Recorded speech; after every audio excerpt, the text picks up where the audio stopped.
Ladies and gentlemen, we're back once again, and it is playoff time. So welcome into the dungeon of the Doctors of Doom Fantasy Football Podcast. No time for fancy introductions today. It's Alex, it's Mitch, it's Vinny. We have a ton to talk about. Let's dive right into it. Say hello to the Delvers out there, boys.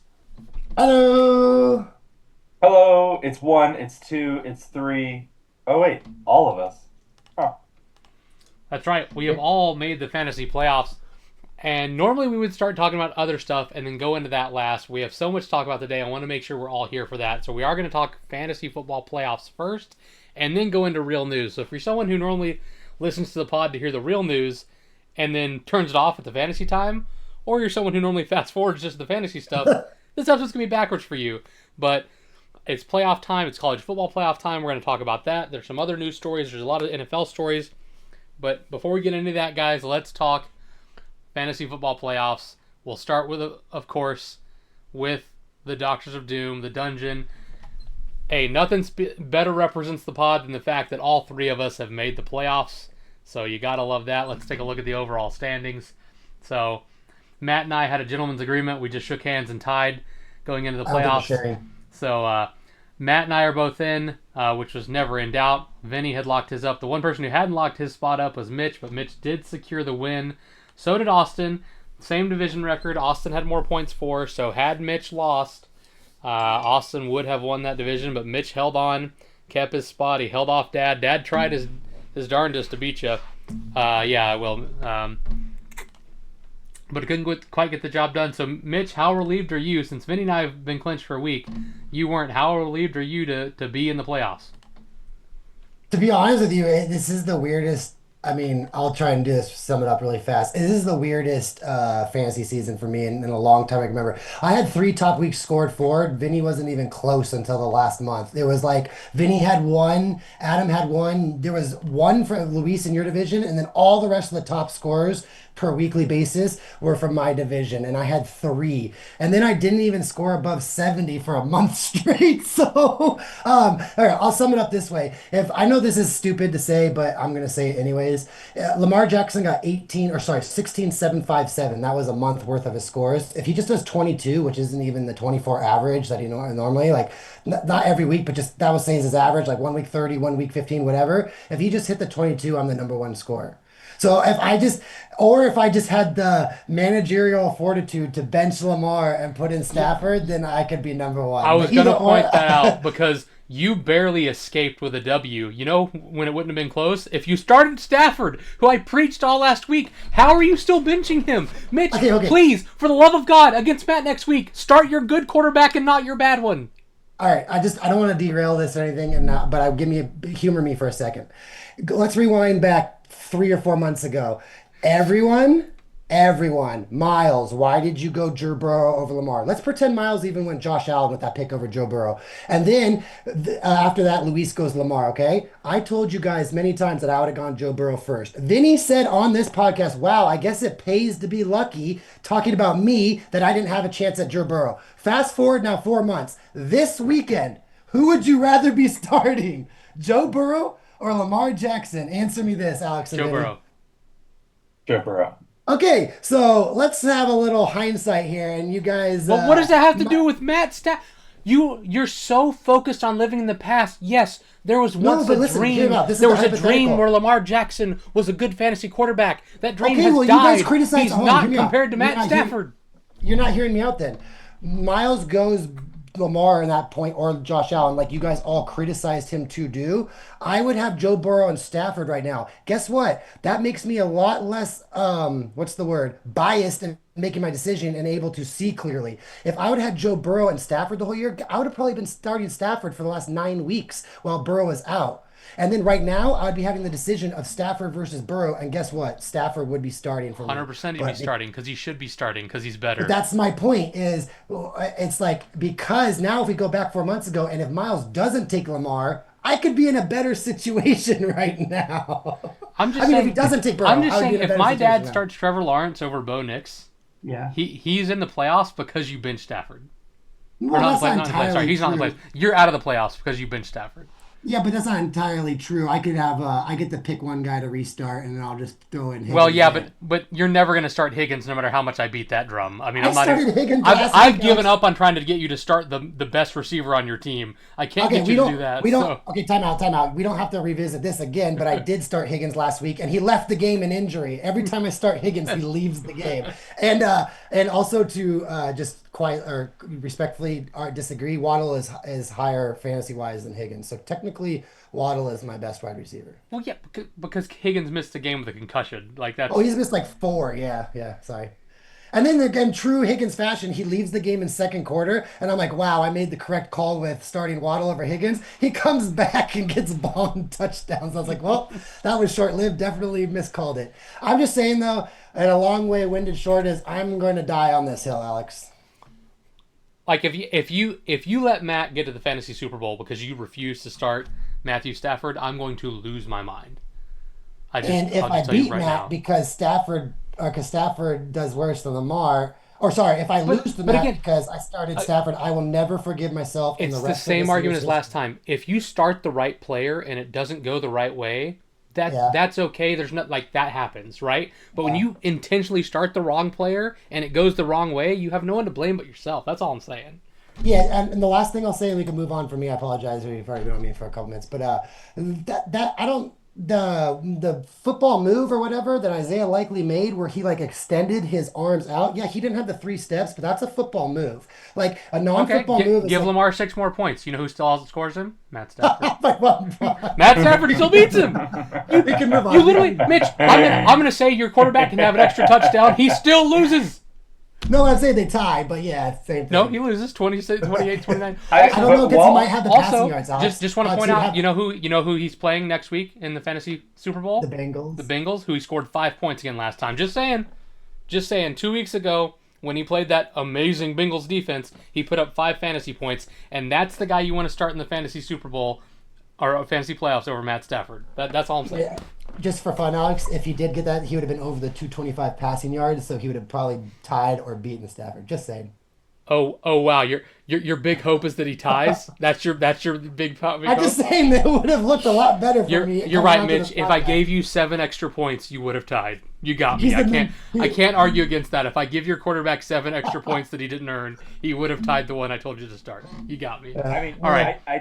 I do want to point out while we're looking at this matchup that when that game went into overtime, which was such a terrible football game to actually watch, but when that game went into overtime, I was just wondering what was going through Mitch's head. I think at that point, Nolan was only chasing 4 points. I think Saquon got an extra point in Three. overtime. Yeah. And then they get down within the 10-yard line, and I'm like, oh my God, if Barkley gets a touchdown Yeah. here. So I, They I, gave I him was the gonna run and he say, got stuffed. They gave him one run on the goal line and he got stuffed, and I almost had a heart attack. dude, I was gonna save this for later because I wanted to talk NFL's news later. But this is so relevant to this game. I'll talk about it. The Eagles continue to struggle, and it's crazy to me. So yeah, as you talked about, that game was terrible. Jalen Hurts had 5 turnovers in the game, including the first player in NFL history to turn the ball over twice in one play. Yes, I did not misspeak. That actually happened. He threw an interception. The defender who's running back the interception fumbles the ball. Jalen Hurts recovers that fumble, starts running forward, and then fumbles it and loses that to the defense. He got -4 fantasy points in a single play. Truly impressive. But what I wanted to bring up, as you mentioned, they got down first and goal from the 2 yard line. Gave the ball to Saquon. He gets stopped. The Eagles then proceeded to try to pass 3 times before kicking a Yeah. field goal. Like, Yeah. I'm sorry. You're the Eagles. You have Saquon and Hurts. You have this tush push. You have all this jazz going on for you. And you're not just going to line up and run the ball 4 times from the 2. I'm sorry. Where's your identity? Speaking of the tush push, for the last 3 years, it has had a success rate of 85% going into the season. What do you guys think the success rate of the tush push is at this year? Oh I think yeah. theirs is down to it's down in the 60s, I think. Yeah, this year. it's down to 67%. It's like That's still pretty high. which is still super high, right? It's like Yeah. just run the football, guys. It's crazy to see that. Well, there was. I mean, this happened all last year. They would get down to the 2 yard line on first and goal, and Mitch knows with Saquon, like they tush pushed like 3 times for a touchdown.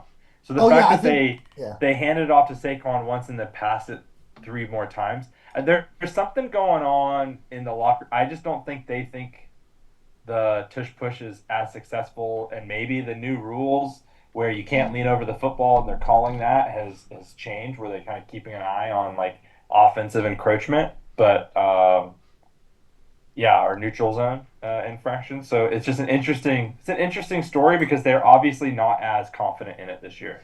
Yeah, but Well, I passing. think Go ahead, Mitch. that's all. No, I was just gonna say this comes to the Chargers situation, in my opinion. That's very similar. I don't think Herbert and Hurts are elite enough. There's how many quarterbacks in the NFL that are elite enough that does not matter their offensive line, like Josh Allen, a couple others. We don't have to name it, but I don't think Hurts and Herbert are in that category. They need their offensive line. You take out two first ballot Hall of Fame linemen, and that's what Hurts looks like. They did not have John Lane or Dickerson last night, or not last night, but the last game that they played. You take out two first ballot Hall of Famers, instant, no debating, no argument, and Hurts looks pedestrian. That's the same thing with Herbert. Herbert looks pedestrian, then all of a sudden you build a line around him, and he looks like a world beater the first 8 weeks. So I don't know. I think this might just be an indictment of it's really hard to repeat in the NFL. It's really hard to stay injury free, and they might be overachieving. Also, to what Vinny's saying, is there something going on in the locker room? I think that has to do with the play calling.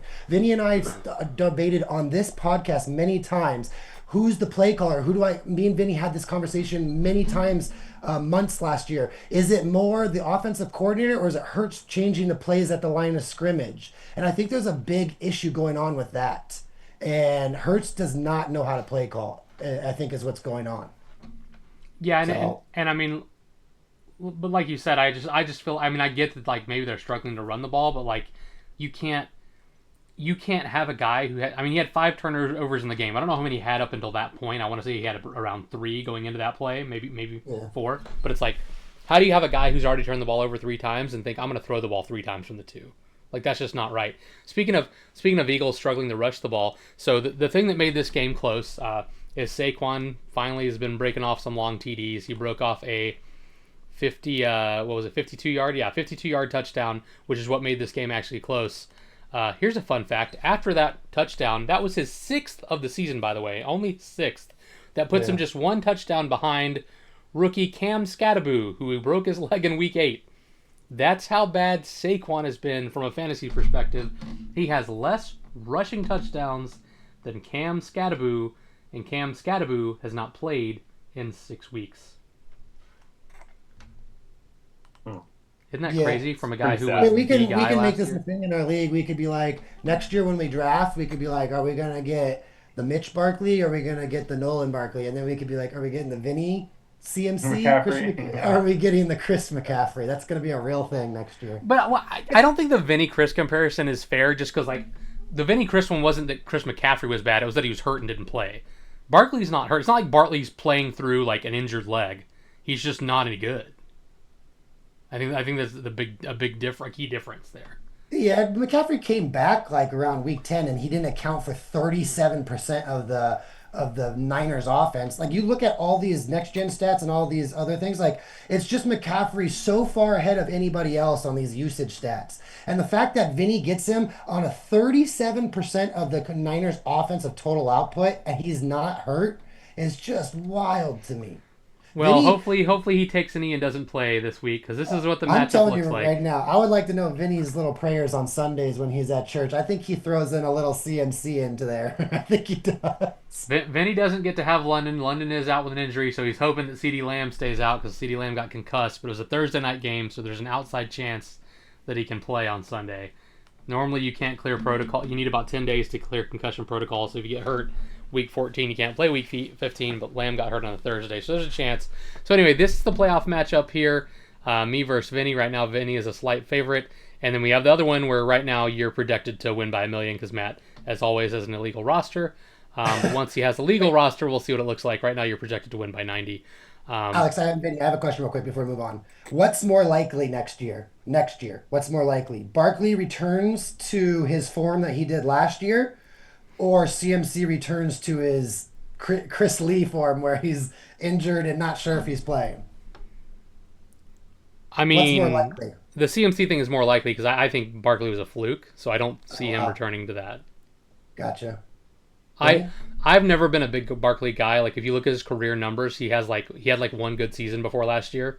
So this is now his second good season. Like, not that he was bad. I'm not saying he was bad, but like, there's a difference between being a great player and just being a good player. Like Tyrone Tracy is a good running back for the New York Giants, but like he's not a great player, right? So I think Barkley only had one great year other than last year, so I think it's much more likely that he doesn't repeat that, whereas CMC has had multiple injury-ridden seasons, and he's now had major usage, and we all know the higher your usage is, the more likely you are to get injured the next season. So while I hope that doesn't happen, and I'm not predicting that will happen, if I had to pick which one is more likely, Barkley has another great season, or CMC has another injury, it's more likely to me that CMC is injured.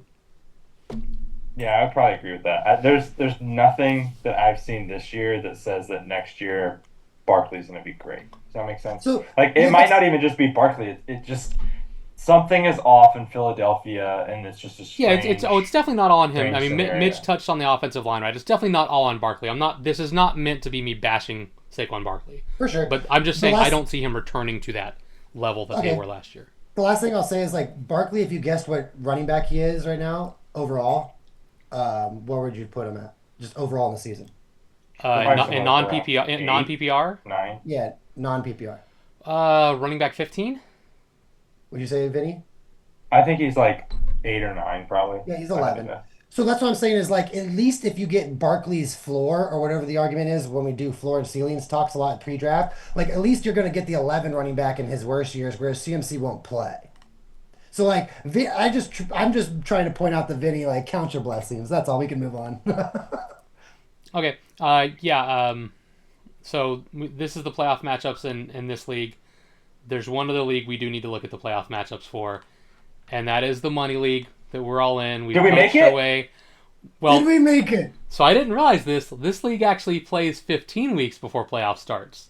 So there's one more week. I forgot to tell you that. So the good news and the bad news. The good news is we have the fourth most points for. The bad news is we're still behind Ducks Go won? Ducks. So Did we play them this week? we jumped one team, so it's us or Go Ducks. Go Ducks plays Chase Happens, who is still live to make the playoffs, so they have something to play for, and we play the number 3 team, which is basically like a playoff matchup. Right now, the projections show us winning and Go Ducks losing, and if that happens, we're in the playoffs. But if Go Ducks wins, we will miss the playoffs because of Go Ducks, and that's just sad. Alex, in this some of these money leagues, I forget they changed the years year to year or whatever, and they just recently changed it to a 15-game schedule, like I think last year or whatever. Is head-to-head the first tiebreaker? I'll check that later. But I don't know, but if it is, we're 1-1. Big We beat Go Ducks once and lost them once. But we're playing Big Johnson, right? Yeah, we're playing Johnson Big Johnson. Would be 8-7, and we would be 8-7, and we might own a head-to-head tiebreaker. Okay, I'll have to check that. We can do that later. But I do want to point out. So I was preaching to you guys off the air, and I've preached this so long, and no one ever listens. So I'm going to go over it right now. Fantasy D matters, and I'm going to prove it to you right now. You know who has the worst fantasy D in this league? Us. We have the most points against. That's why, even though we have the fourth most points for, it doesn't matter. We're currently outside the playoffs. Let's look at some other leagues. Let's go to DoD, for example. Go to standings overall. I've got the second best record because that stupid tie would have been the best record. Why? I've got the best fantasy D. 1085, no one else. You know the worst fantasy D? My dad, who finished 4-10, even though he scored more points than me this year. Right? Just, it's all about fantasy D. Fantasy D's matters. What you're saying, hey, that's just a couple of leagues. Let's check some other leagues then, guys. So this is some other leagues that I'm in. And this league, let's go to the overall standings here. I'm 13-1, still mad about that loss. I've dumpstered everyone in points, but I've also dumpstered them in fantasy D, boys. Look at that. Oh, no. Least points against. You can't touch this because fantasy D matters, right? I'm going to start believing in fantasy D next year. Matters, all right? That's all I'm trying to say. If you play good fantasy D, I don't know what the fantasy D looks like in Sleeper, but I'm going to check anyway since Vinny and I are both in Where do I go on Sundays to start being part of the fantasy D church? I know. Like, what do we need to do to be on Alex's fantasy D? Like, fantasy D, let's go here. Who's got the least points against in this league? I'm oh second. My God, you do! It's second. No, I'm second. It's me and Little Scotty, but you know who's in the playoffs? Me and Little Scotty. Why? Fantasy D matters. It's all about playing fantasy D. D. In every league. You gotta preach. Thing? Because fantasy D matters, and you guys don't believe me. I'll preach until my dying day. It's real. It is real. All right. Look, I was complaining about this. I was planning about this earlier, but let's go to league history. All right, we've been doing this league for 22 years now. Let's go to the history of this dude, league. it's not even close. I just looked. We go to all-time standings, and unfortunately, you did just because of that stupid tie. You now have more wins than me, but I still have the second highest winning percentage. All right, second highest winning percentage in league history. Let's go to. Is there a way? There's a way to see points against, right? Yeah, it's right there. It's right there. It's on all time.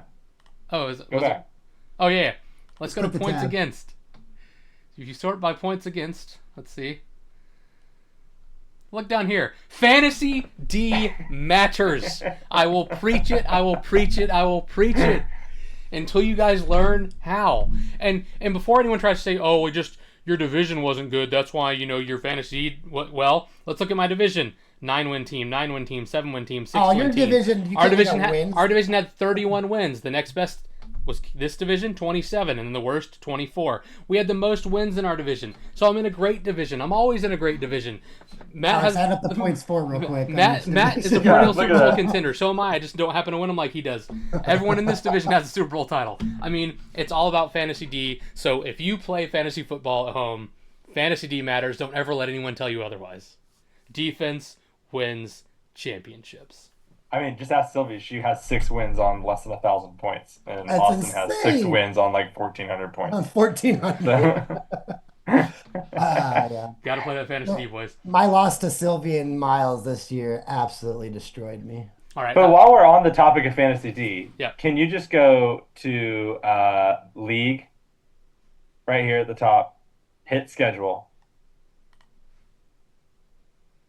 And I just want to point this out, that and we look at breakdown. I know I'm going to lose this week. I text Mitch. I'm like, I'm going to lose this week. You can't bring this up because now you're going to score even more or less points. I have a 10-4 breakdown against Alex.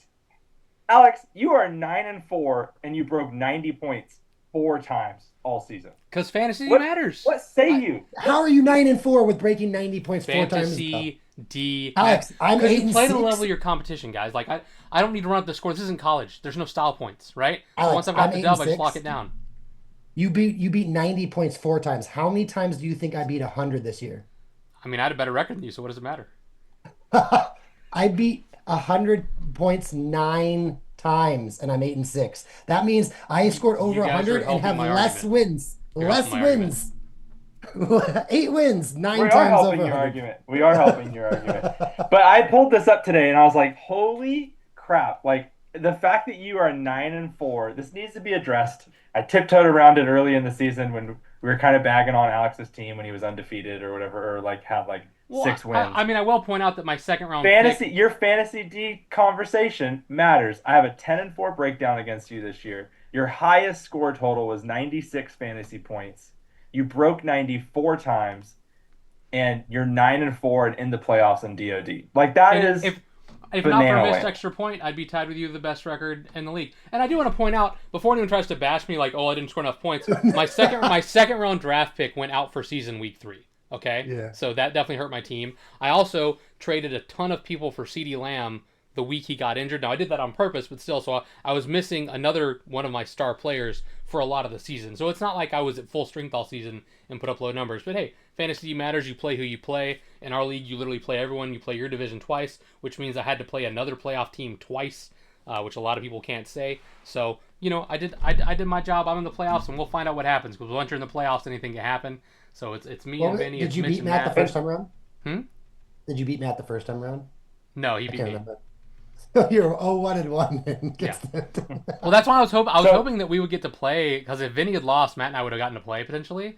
Sure. Yeah, if Vinny had lost this week, Matt and I would have played again, and it would have been cool to like be 0-1-1 and then be 1-1-1 but yeah, didn't happen. So all right. On the flip side of that, Vinny has now won 6 in a row with 4 of those weeks being top scorer. So that is actually what I wanted to say. I wanted to nip the heresy in the bud, where Mitch has said, thank you for eliminating the best team in the league. And yesterday I sent text to the group, and you guys were like, what are these, radio stations? So I want to do a poll. Who is the most dangerous team in the league currently, not in the playoffs? If we're looking at last week going into the playoffs, everybody that has a chance, who do you think was the best team? It could be Adam Austin or Luis. I said like 6 weeks ago, if Luis had any double wide receivers besides the two guys that I hate the most in fantasy history, then I would have picked Luis. I mean, Luis, the answer you're looking for is Austin, but yes, I do agree that Brake absolutely could be on the list. So the answer I'm looking for is Austin. Over the last 10 weeks, where Austin has been on his hot streak, he averaged 100.9 points. Over the last 10 weeks, when my team has been on a hot streak, I average 108 points per game. I just don't understand how. Listen, I even text the group. I don't love my team. It has holes. Somehow it finds a way to score over 100 points. You know who well, Austin lost to during that hot streak? Me. I don't understand. Like, it does my team not get the respect it deserves? Number one standings, number one breakdown, number one points for. I've scored over 100 points 8 out of the last 10 weeks, and everybody's just like, Austin has the best team. Vinny, I could Luis has the argue best that. team. Mitch Vinny, has the best team. I could argue that I've done the same without a star quarterback. Like Matt and I could argue we've done the same as you and Austin without a star quarterback. So I agree. I think it could go to you. I think it could go to Austin. I think Matt, if you look over the whole totality of the season, because we got to remember Matt and I had the number ones breakdown until week 10 or 11, and then we totally tanked to Austin and you, Vinny. So if you look at the totality, I agree. It could be Matt. It could be you. It could be Austin.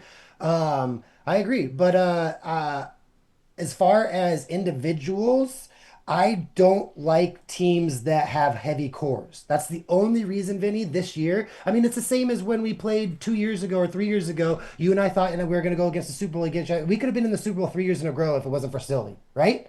Is that true or not? So I'm saying it could Yeah, always, it's true. yeah. So that's true. So I'm just saying is like I personally just don't like the heavy core. So if you're looking for praise from me when it comes to winning 2 weeks in a row, these next 2 weeks, someone has to win two in a row. And if not, well, Alex and Matt tied and limped into the playoffs. But some of us have to win When you 3 weeks in a row, limped right? into the playoffs, we were already locked into the playoffs. We didn't need to I'm go all joking. out. We I'm rested joking. our I'm joking, players. Alex. All right. But I'm saying is realistically, most seasons you need to win 3 weeks in a row to win a Super Bowl, like the last game of the year plus the two playoffs. And the best way to do that is with an outlier running back or that 500-point QB. So that's the only reason, Vinny, I put Austin's a little bit above yours, but I still put yours above mine. Yours was second. Yours has been consistently second the whole year. Like I think I've been third or first the whole year between Matt and I kind of flip spots. And then you've been quietly second the whole year and moved to one, maybe. I agree, It's Vinny. I'm it's just saying personally. no, I can't answer your question, Vinny. The reason you feel like your team's not getting the respect it deserves is name brand recognition is the thing.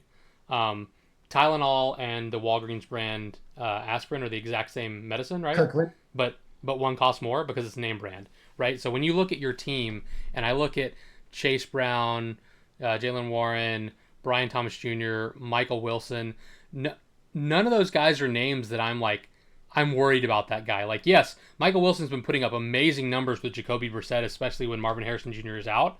But that's not a guy that like you naturally think I'm afraid of. It's kind of like Mitchell's Lamar bias, and Mitch. I'm not trying to bash Mitchell, but like I'm That's saying, fine. It's fair. It's totally people in fair. fantasy are biased for players. I'm biased Yes. towards Mike Evans. I'm always a big Mike Evans guy, even when he doesn't play well. Mitch is biased towards Lamar. He has a better quarterback on his bench that he's not playing as a Lamar. So when I look at Mitch's team, I don't consider his team to be as good as it could be because I don't consider him to be starting a good quarterback right now. Whereas when I look at your team, it's the same situation. I don't see Jalen Warren, Brian Harms Jr., Michael Wilson, Chase Brown, and think, oh, I'm worried about these guys, even though I should be. Even Dak, like, I'm a big Dak guy, so I like Dak, but a lot of people look at Dak Prescott and they're like, oh, I'm not worried about Dak Prescott. That's not a Josh Allen. That's not a Patrick Mahomes.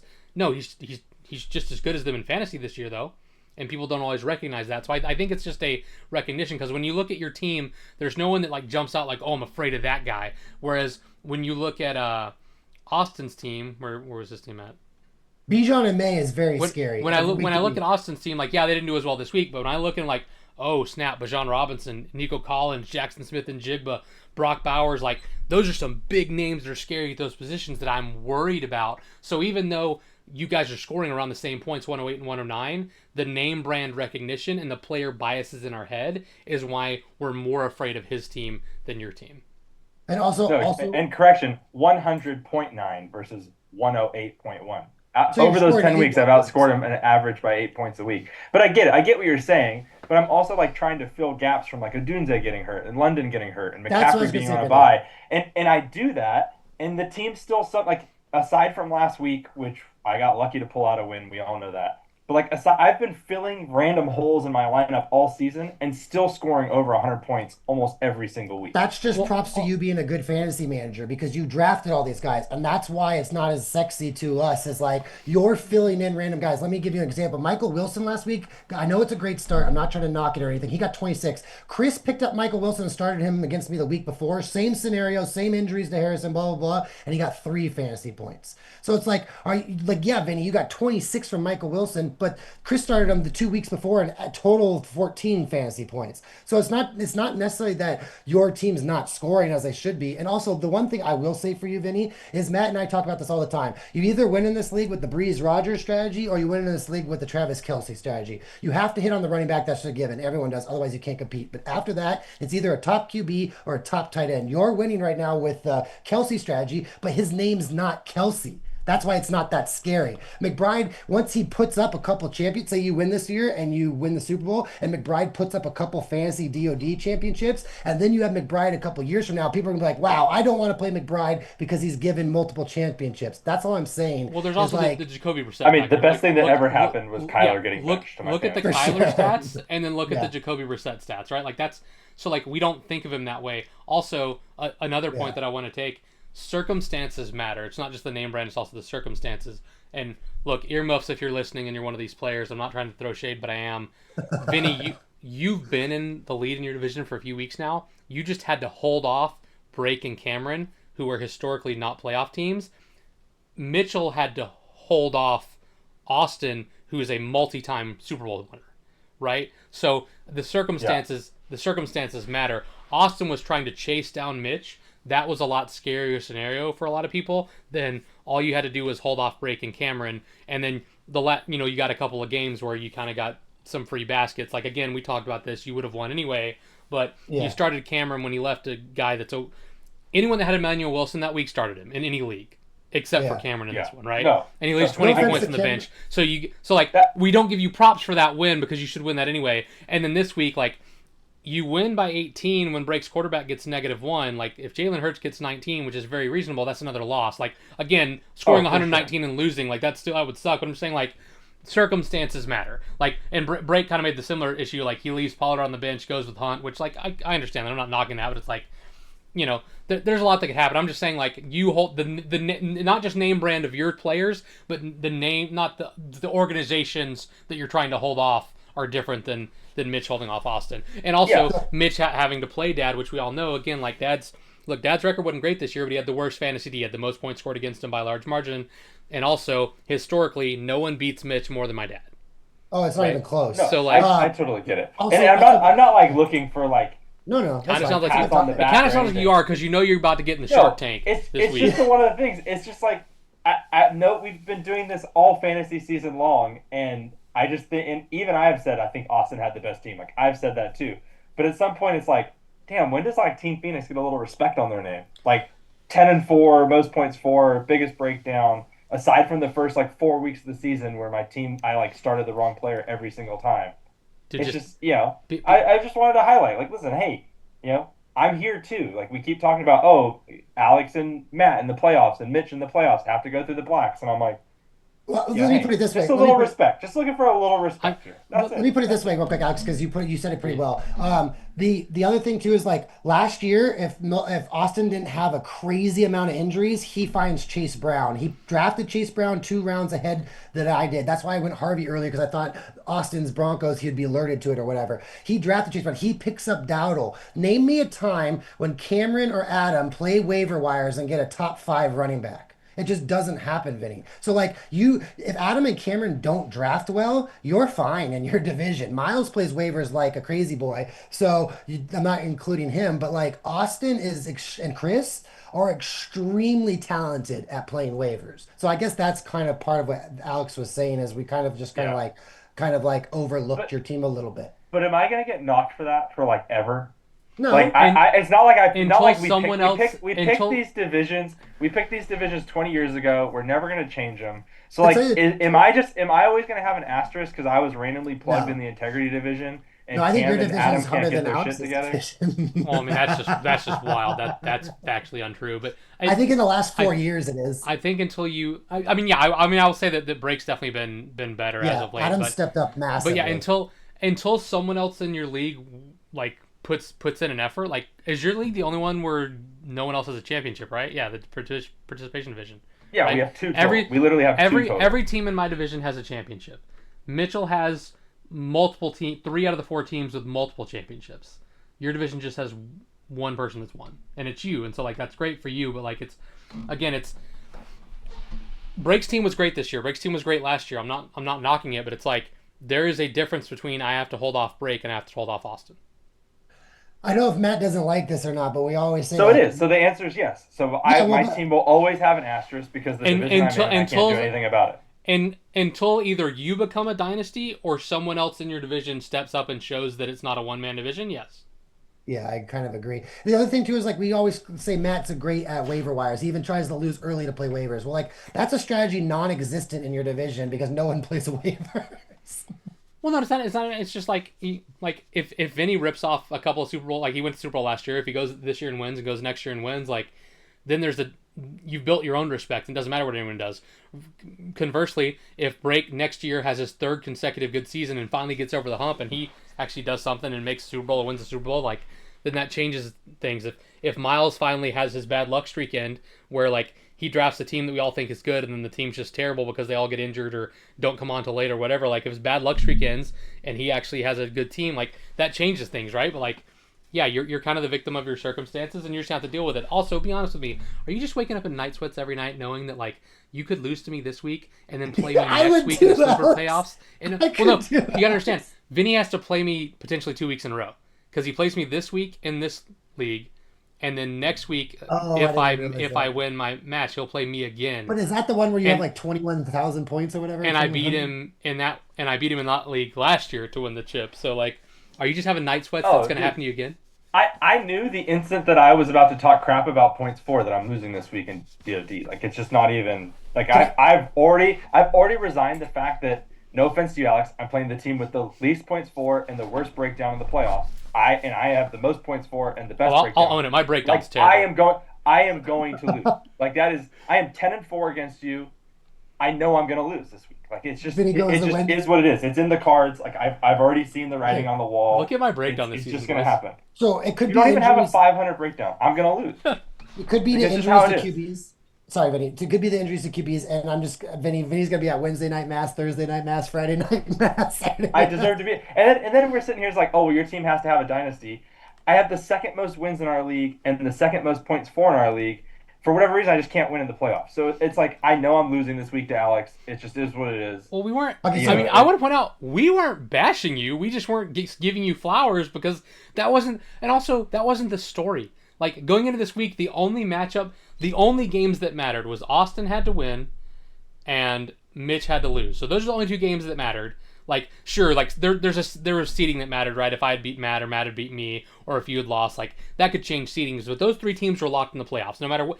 Even if we all 3 lost, which wasn't possible because Matt and I played each other, but even if we all 3 lost and everyone else won, the 3 of us still get in the playoffs. So the only thing that mattered this past week was that one. We didn't have a podcast episode 2 weeks ago when it might have mattered because 2 weeks ago Break would have still been live and there might have been some more, but like just it hasn't mattered for a while. And I think that's part of it, right? 3 weeks ago, you were in the scandal with Cameron's team. Not that you were part of the scandal, but his team. 2 weeks ago, we didn't have a podcast. This week, your team was already locked in. So, like, I just think you're a victim of the circumstances more so this year than overall. I think Yeah. if It sounds like I'm a victim of circumstance for the rest of Vinny, entirety. whenever you want. I Vinny, mean, you wanna switch you divisions spent how and much get time this Austin- Austin podcast Owens bashing league? my Let's do team, it. and I had the best record in the league until this year, and I would have had the best record and missed an extra point, and all you did was bash my team, and you expect me to give you flowers when I'm Yeah, playing No, you no, next I week? just, do you, for 21 years, all I hear about is how weak our division is. And Well, 'cause it the is. fact that, like, there's just like I'm Notre zero, Dame right now. You want there's to like, switch?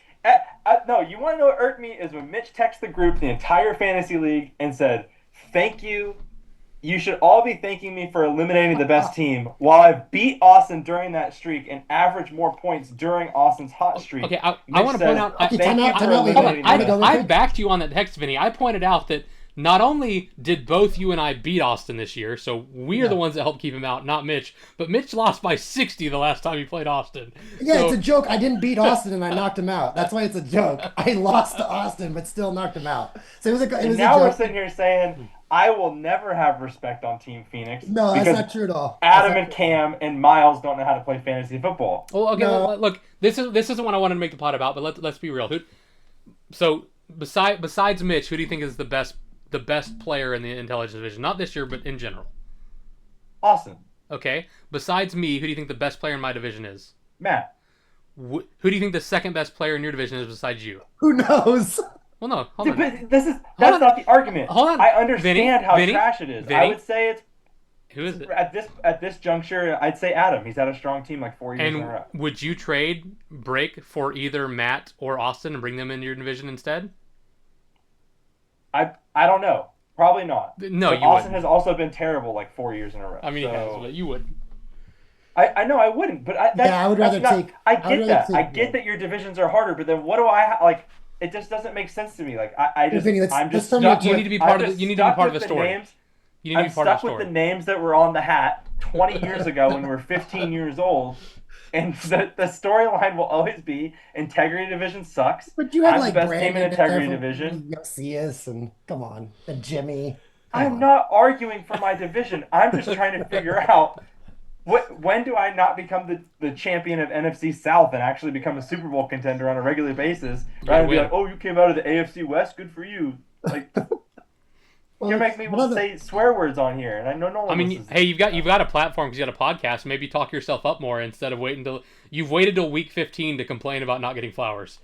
No, you do. And now you're arguing with Mitch and I, who are both against you in the playoffs. So neither of us are going to give you your props. I'll bring up a conversation. I'll make you feel better, Vinny. I'll bring up a conversation that Matt and I have been talking about nonstop. We have paragraphs like you can literally just scroll all the way through. Okay, you go back to 2021, right? There are 3 quarterbacks over the 21-point average. You go to 2022, there are 5 quarterbacks over the 25-point average. You go to 23. There are 3, or sorry, that's the outlier year. There's only 1 with Josh Allen. 2024, there are 3 over the 25-point average. You go to this year, right? There is only Josh Allen at 26, and it's close. He's kind of close to the 25. So now let me read you the top QBs. Tell me when to stop when you hear a QB that's going to be in our fantasy playoffs. And we went back in like the last 5 years, and this has never happened. So Josh Allen's it's somebody you refuse to start. Josh Allen's number 1. Matthew Stafford's number 2. He's on my team, but he's on the bench. Is he number 2? So you're going to start him, right? He doesn't count. He's not counting. You're going to start him, right? Patrick Mahomes is 3. He's not in the playoffs. Vinny's team, Dak Prescott. There we go at number 4. Drake May, not in the playoffs. Jalen Hurts, not in the playoffs. Jared Goff, not in the playoffs. Justin Herbert, not in the playoffs. Then it comes Caleb Williams all the way down at 1, 2, 3, 4, 5, 6, 7, 8, 9, 10, 11. Besides Dak and Caleb, those are the 2 top 12 QBs that are actually in the fantasy playoffs. No, that's not true. Matthew Stafford, who does average 25 points, I apologize. Is in the fantasy playoffs. Just his manager is a fool and refuses to start him. All right. Then after that, it goes Knicks, Jones, Love, Mayfield. So you have to go down to like the 16. Trevor Lawrence is there. Did I miss him? Yeah. Oh no, Lawrence is right below him, right? Or they're tied. Lawrence is above, my screen, they're tied, sorry. yeah. Sorry, they're tied. On my screen, it shows Lawrence below. Sure. So if you go back and no matter how much history you dive into it, like Matt and I have done, you'll never get a situation this way again. So I do think Vinny has a serious, like this is the year where Core wins. Like look at Matt's team. Look at Alex's team. Look at Vinny's team. Wouldn't that be an argument against Vinny if Core wins and he's the only one with a top 10 quarterback? No, but I'm saying it's not only does he have a core, but he's the only one putting in a top 10 quarterback as well. That's because you refuse to start Matthew Stafford. Okay. Give me a break for 1 second.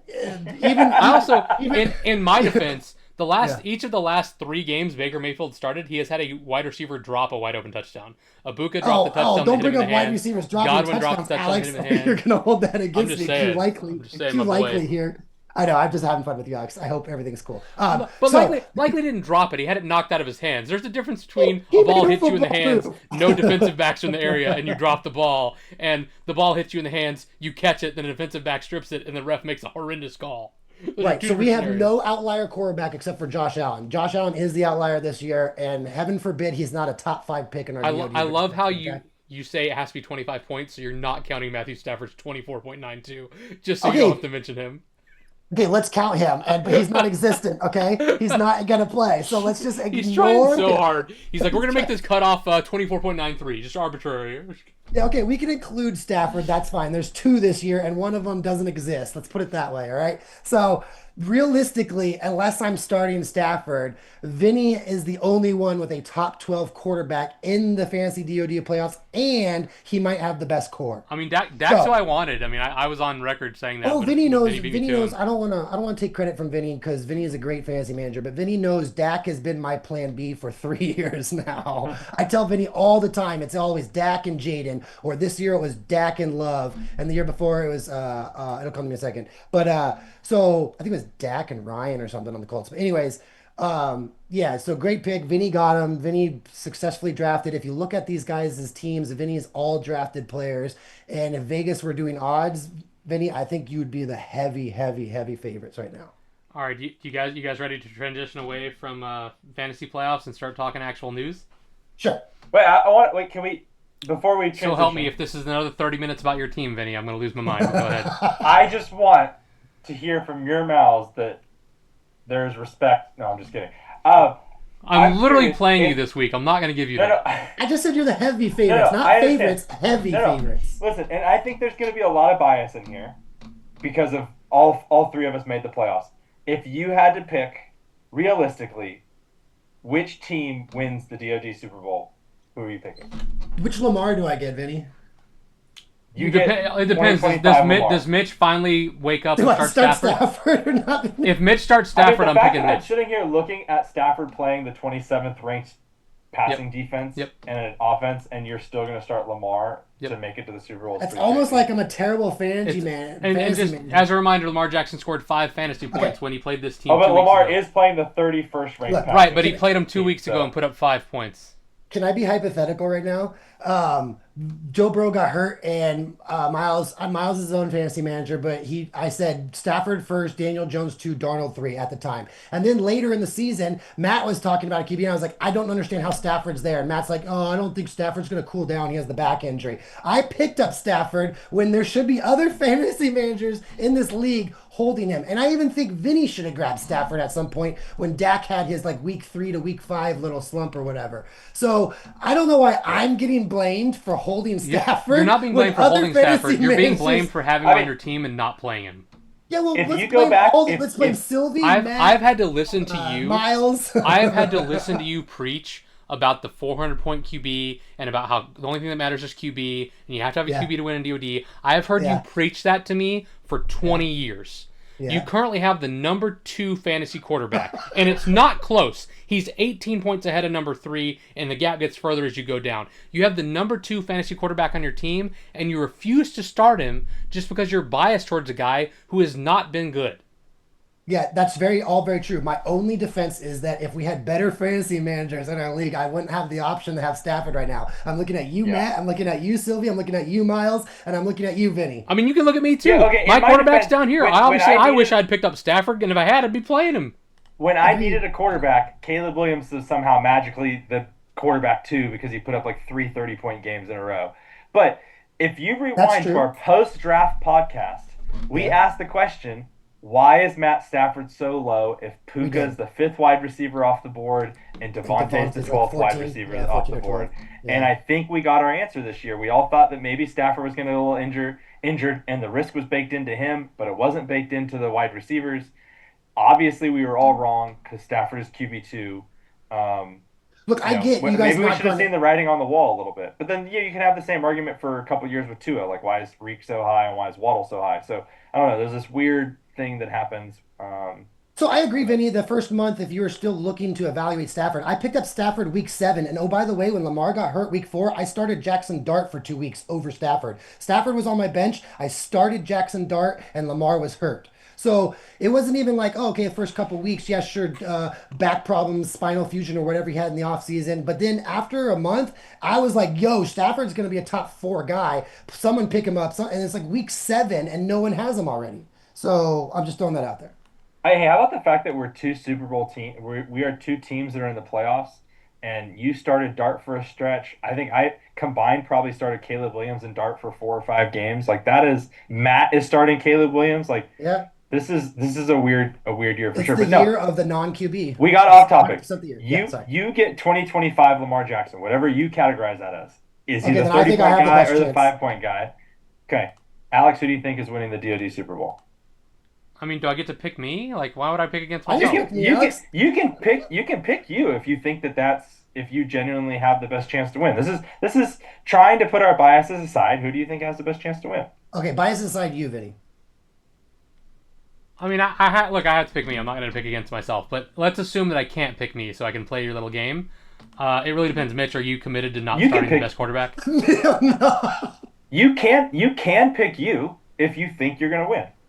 Alex, let me ask you a legit, honest question. I mean, right now. Vinny, Seriously, you're talking to the guy who's picked the Raiders to win every single week and pick them for the last 15 years, even though we've never won more than 8 games. So, like, I'm obviously Yeah. going to pick me, man. Um, Right now, I Mitch have is to projected to win by 90, so I'm going to go with Mitch. I also had the hardest schedule. I didn't want to do this all year because it's just me complaining, but I've been following where like if you and Vinny played my schedule and Matt and what your guys' records would be, and then I just stopped doing it around like week. Well, but 9, 10, that's because- that disregards fantasy D, because if I played the teams you played, they wouldn't have scored as many points because fantasy agree. D matters. Also, I agree. I apologize to everyone listening to our podcast. I really wanted to make a quick thing about the playoffs and talk about news and encompass everyone, fine. but so far this has become just Vinny and Mitch wanting to toot their own horns, and I apologize. I'm not tooting my horn at all. I picked Vinny's team. Yeah, I was actually gonna pick Mitchell's team. So And Alex, apparently we had a backdoor bet and a side text where I was like, okay, if you say me, I'll say you. If Mitch starts Matthew Stafford and T. Higgins, he has the best team. He's lowest rated of my 3 QBs, Alex. How can you I say don't that? give a shit what, and I'm sorry for the language, but will you stop? We all know that CBS doesn't matter. Like, just look at the points, man. Like, what do I have to do for you? I'm joking. Alex, If you start Matthew Stafford and T. Higgins, you can't be beat. Period. End of story. over Waddle? I'd start Higgins over both these guys. So yeah. Oh wow. Okay. So if I start, yeah. Well, all right. I don't know. I just not as. I just. You have I the can't do best it. defense. You have the best kicker. What? No one. You have the best defense. You have the Wait. best kicker. Your tight end is average, but so is everyone's except for Vinny's. You would have the best wide receivers if you'd start Higgins.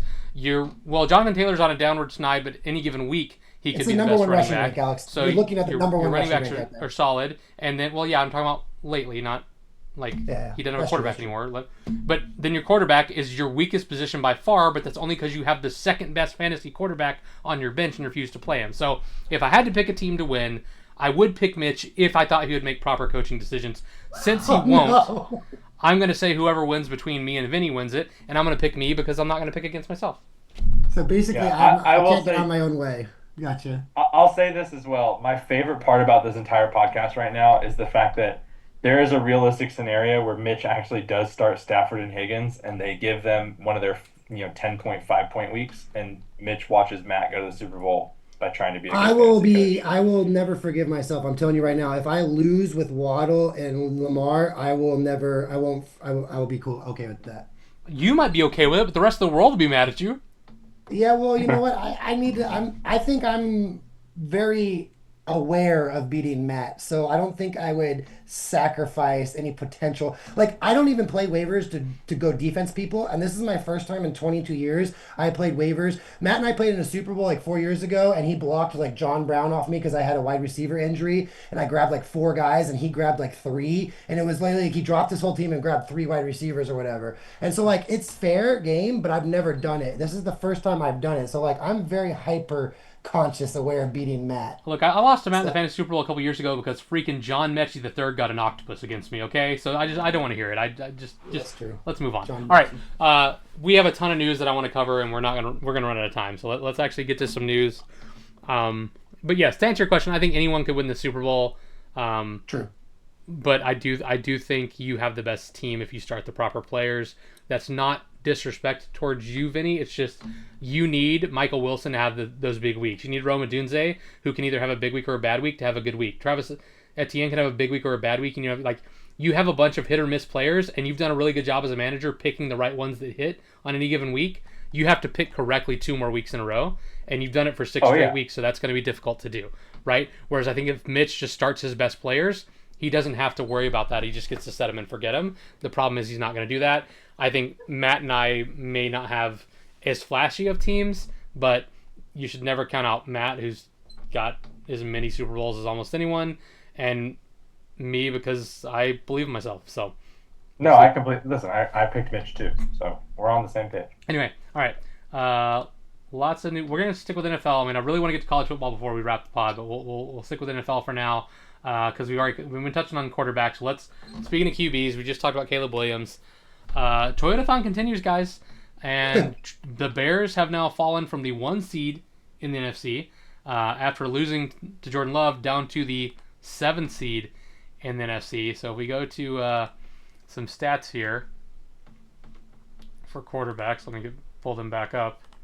Damn, Toyotathon goes all the way to January 5th? Yeah, you guys didn't believe in it. I know, and I did, but I just want to point out, so we had another week of the Toyotathon, another 25-point outing from Jordan Love during Toyotathon, so the roles continue for him.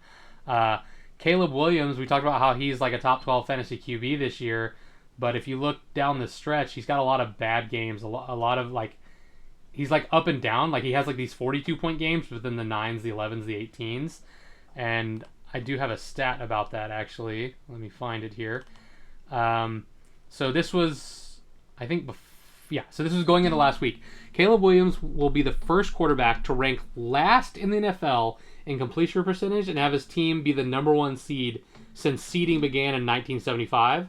The last quarterback who ranked even bottom 5 in completion percentage and got the number 1 seed was Rex Grossman, who also led the Bears to a Super Bowl. So maybe the fact that he's a trash can fire doesn't matter. Passer rating might just be a myth. Listen to this. Caleb Williams is 24th in passer rating. That's behind guys like Michael Penix, Kyler Murray, and Justin Fields. But the Bears, up until this week, had the best record in the NFC. They're only a half game back. Brock Purdy is 26th in passer rating. Niners are 9-4. Bo Nix is 32nd in passer rating, behind even Spencer Rattler, who's no longer a starter. They're 11-2. Trevor Lawrence is 38th in passer rating. That's behind Tyler Shuck, Davis Mills, Carson Wentz, and Geno Smith. But the Jaguars are 9-4. Jared Goff, Dak Prescott, Patrick Mahomes, Joe Burrow, they're not in playoff spots right now. They have super high passer ratings. So does passer rating not matter and the stats kind of bunk? Or is it just a combination of these teams and luck and other players not playing well and things like that?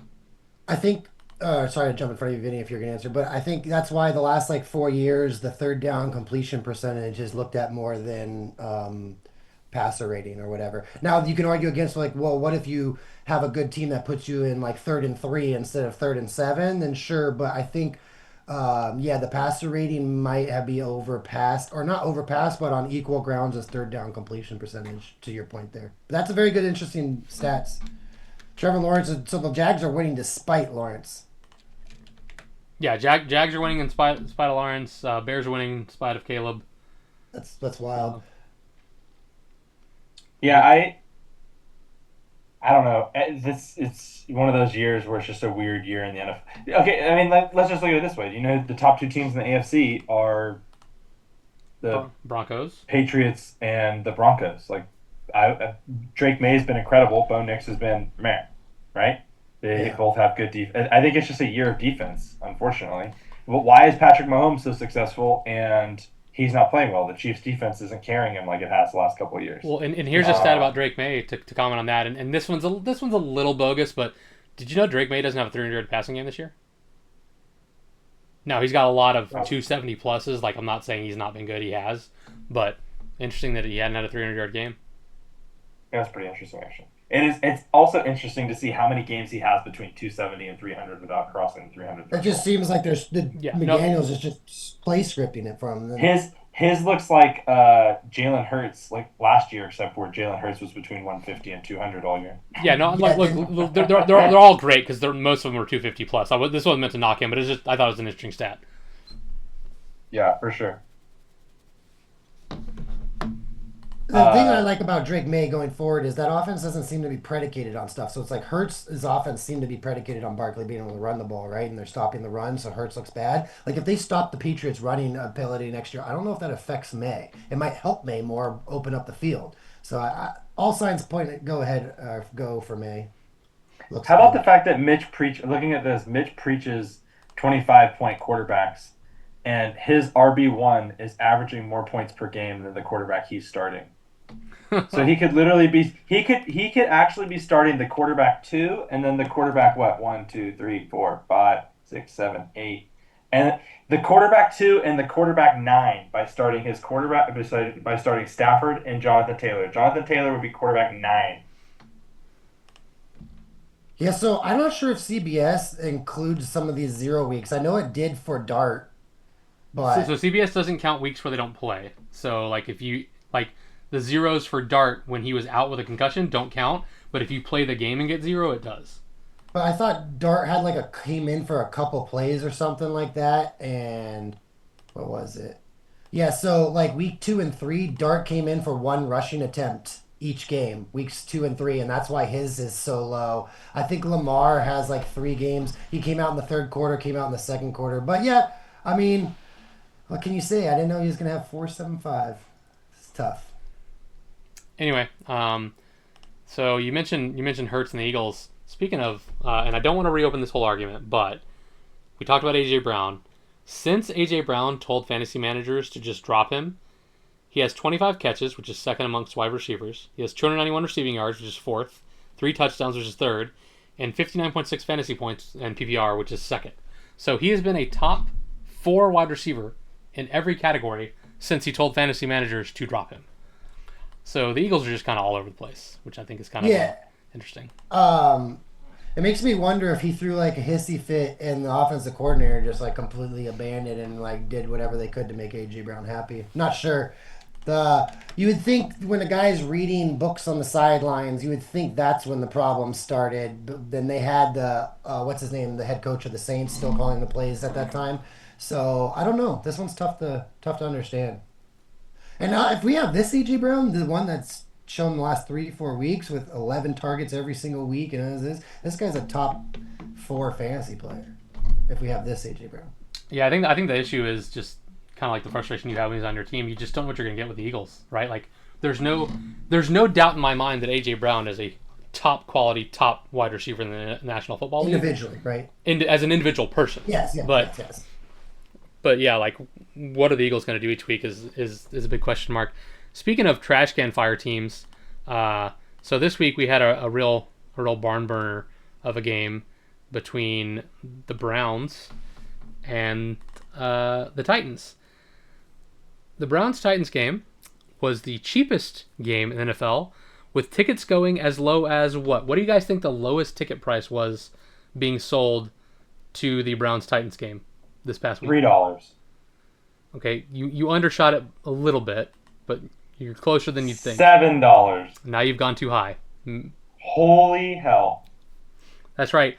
You could buy tickets to the Browns-Titans game for $5. There's a picture of Ticketmaster with some seats, seats for 5, 7, 8, 11, and then there's one that shows as front row, but because of the way it looks, it's kind of on the field for $1,178, and the comments are yeah, that lets you coach the team. They let you call the plays if you buy that ticket.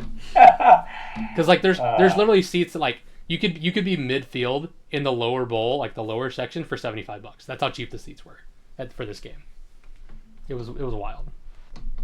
Really quick, Alex, not to bring it back, but I just do want to say one positive thing about AJ Brown. Is last year they were dead last in passing attempts, and this year they're 29th, so basically 4th from last, and he's the number 12 fantasy wide receiver. So if he ever plays on an offense that just throws the ball, he might be the number 1 fantasy wide receiver, and it's not even close. Yeah, I mean, he came from the Titans, right? So this is probably an upgrade from his previous passing situation, and it's still not good. Yeah, or if you look at like Seattle, who has Jackson Smith and Jigba or whatever, where are they? They are ninth. So it's like if you, yeah. So it's pretty impressive what he's putting up for how little volume is around. That's all I'll say. Not as impressive as this guy who should be starting, but that's neither here nor there. All I right, can't ever click his thing real quick. moving It's on. so unreal. Click his thing real quick. It's just so Jekyll and Hyde. It's so tough. Okay, well, I don't want to So count. tough. So you can't count the weeks that what's his name was starting, right? This is the weeks that he was dealing with. What's that guy's name? Browning, Jake Browning. Yeah, this is the Jake Browning era, right? So you have to Yeah. look at the last game that he got to play with Burrow, Burrow. and then the Flacco era, and then Burrow's back. This is the game where he got a concussion, so I don't really count that one against him. But all right, Yeah, moving on. he's tough.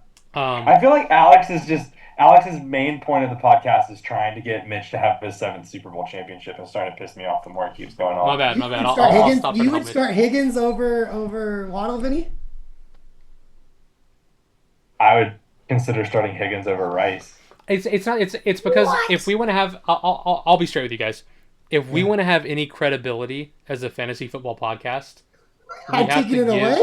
we have to give legitimate opinions, and we have to make legitimate arguments based on fact. And when we're not arguing based on fact, that's fine, but we have to tell people, hey, we're not arguing based on fact, we're arguing based on feelings, and that's fine. Because look, I admit I'm biased for some players, right? So like I tell you when I am that. So I'm making the argument because I want to argue. I want this to be a respectable, not necessarily respected, because we're never going to hit that, but I want to at least be a respectable fantasy football podcast.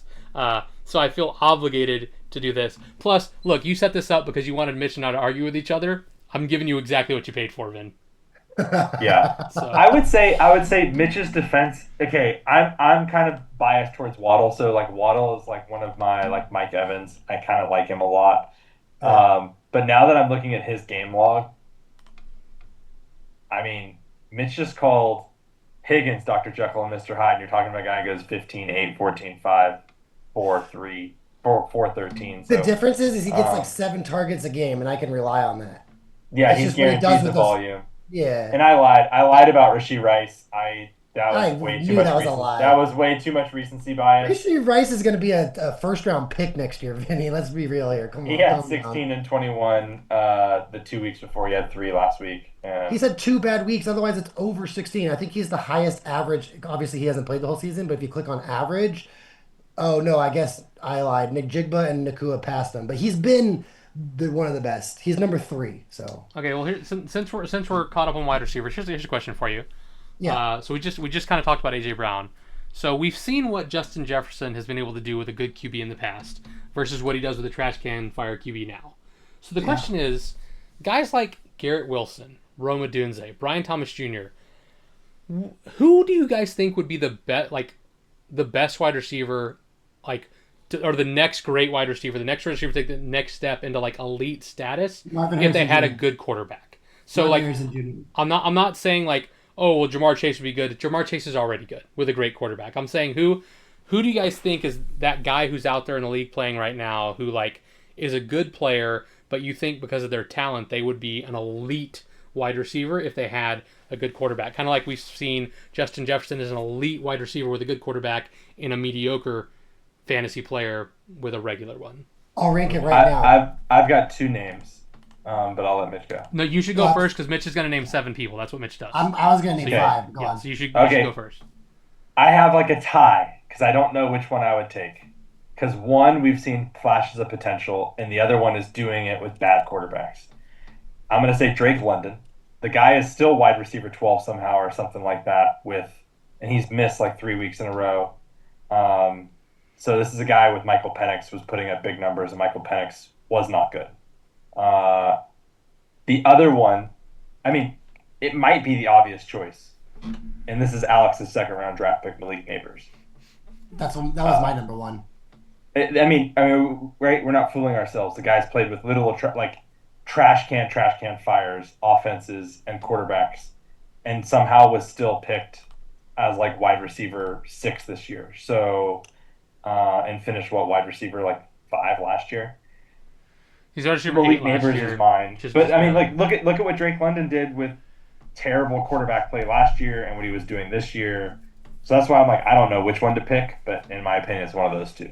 Yeah, but I was thinking more like, I mean, I get what you're saying, because yes, like there's a difference between where they are and where, these three were last year. But I kind of meant guys who aren't currently top 10 that would move up into the top 10, I think is a better way to phrase it. But I do agree. I think Drake London would be absolutely elite with a real quarterback, which unfortunately I don't think he's ever going to have.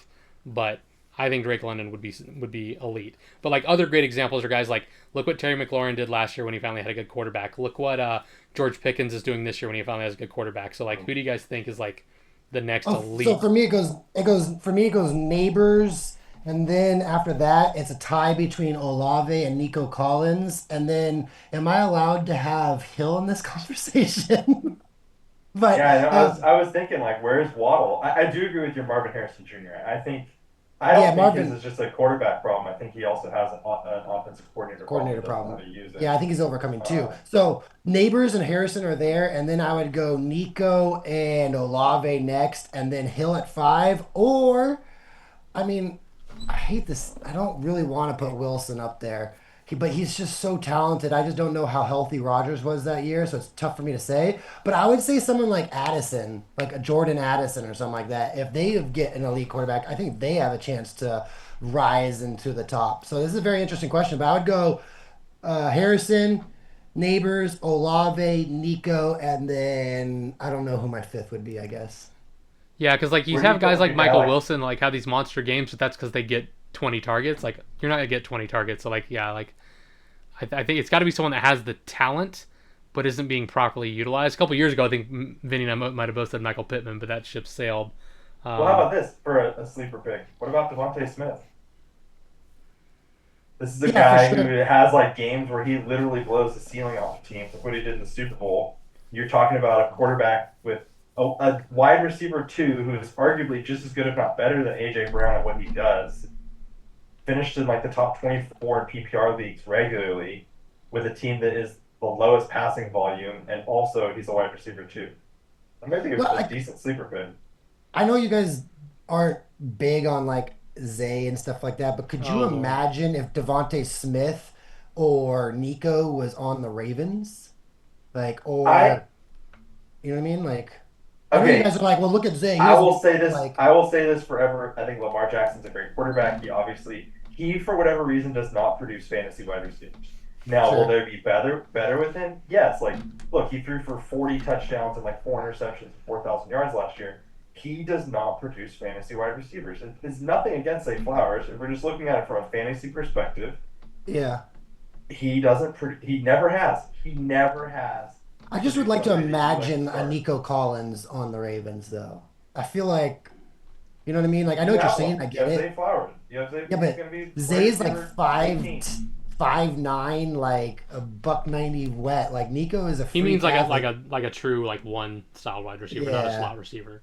Just someone that you can just like lob it up to, like a Mike Evans or something. He's not even open. You just throw it to him and he's open. I know Andrews is kind of that guy for him, but yeah, no, I get what you're saying. It's a very interesting question. I think a lot of guys are victims of their places. I mean, Vinny, I know you say like Zay's and what you just said about Lamar, but put Marvin Harrison Jr. on this. I know he's not been that great, and but like get him out of a different system. I would love to see, a guy like that there. Yeah. It'd be No, listen, interesting. I have Marvin Harrison Jr. in a dynasty league, and it's just wild to see like what teammates say about him, what the scouts say about him, how like well he does in his performance, and yet he's somehow a garbage wide receiver in real life and in fantasy. And it's like this has to be quarterback and play ball. It has to be.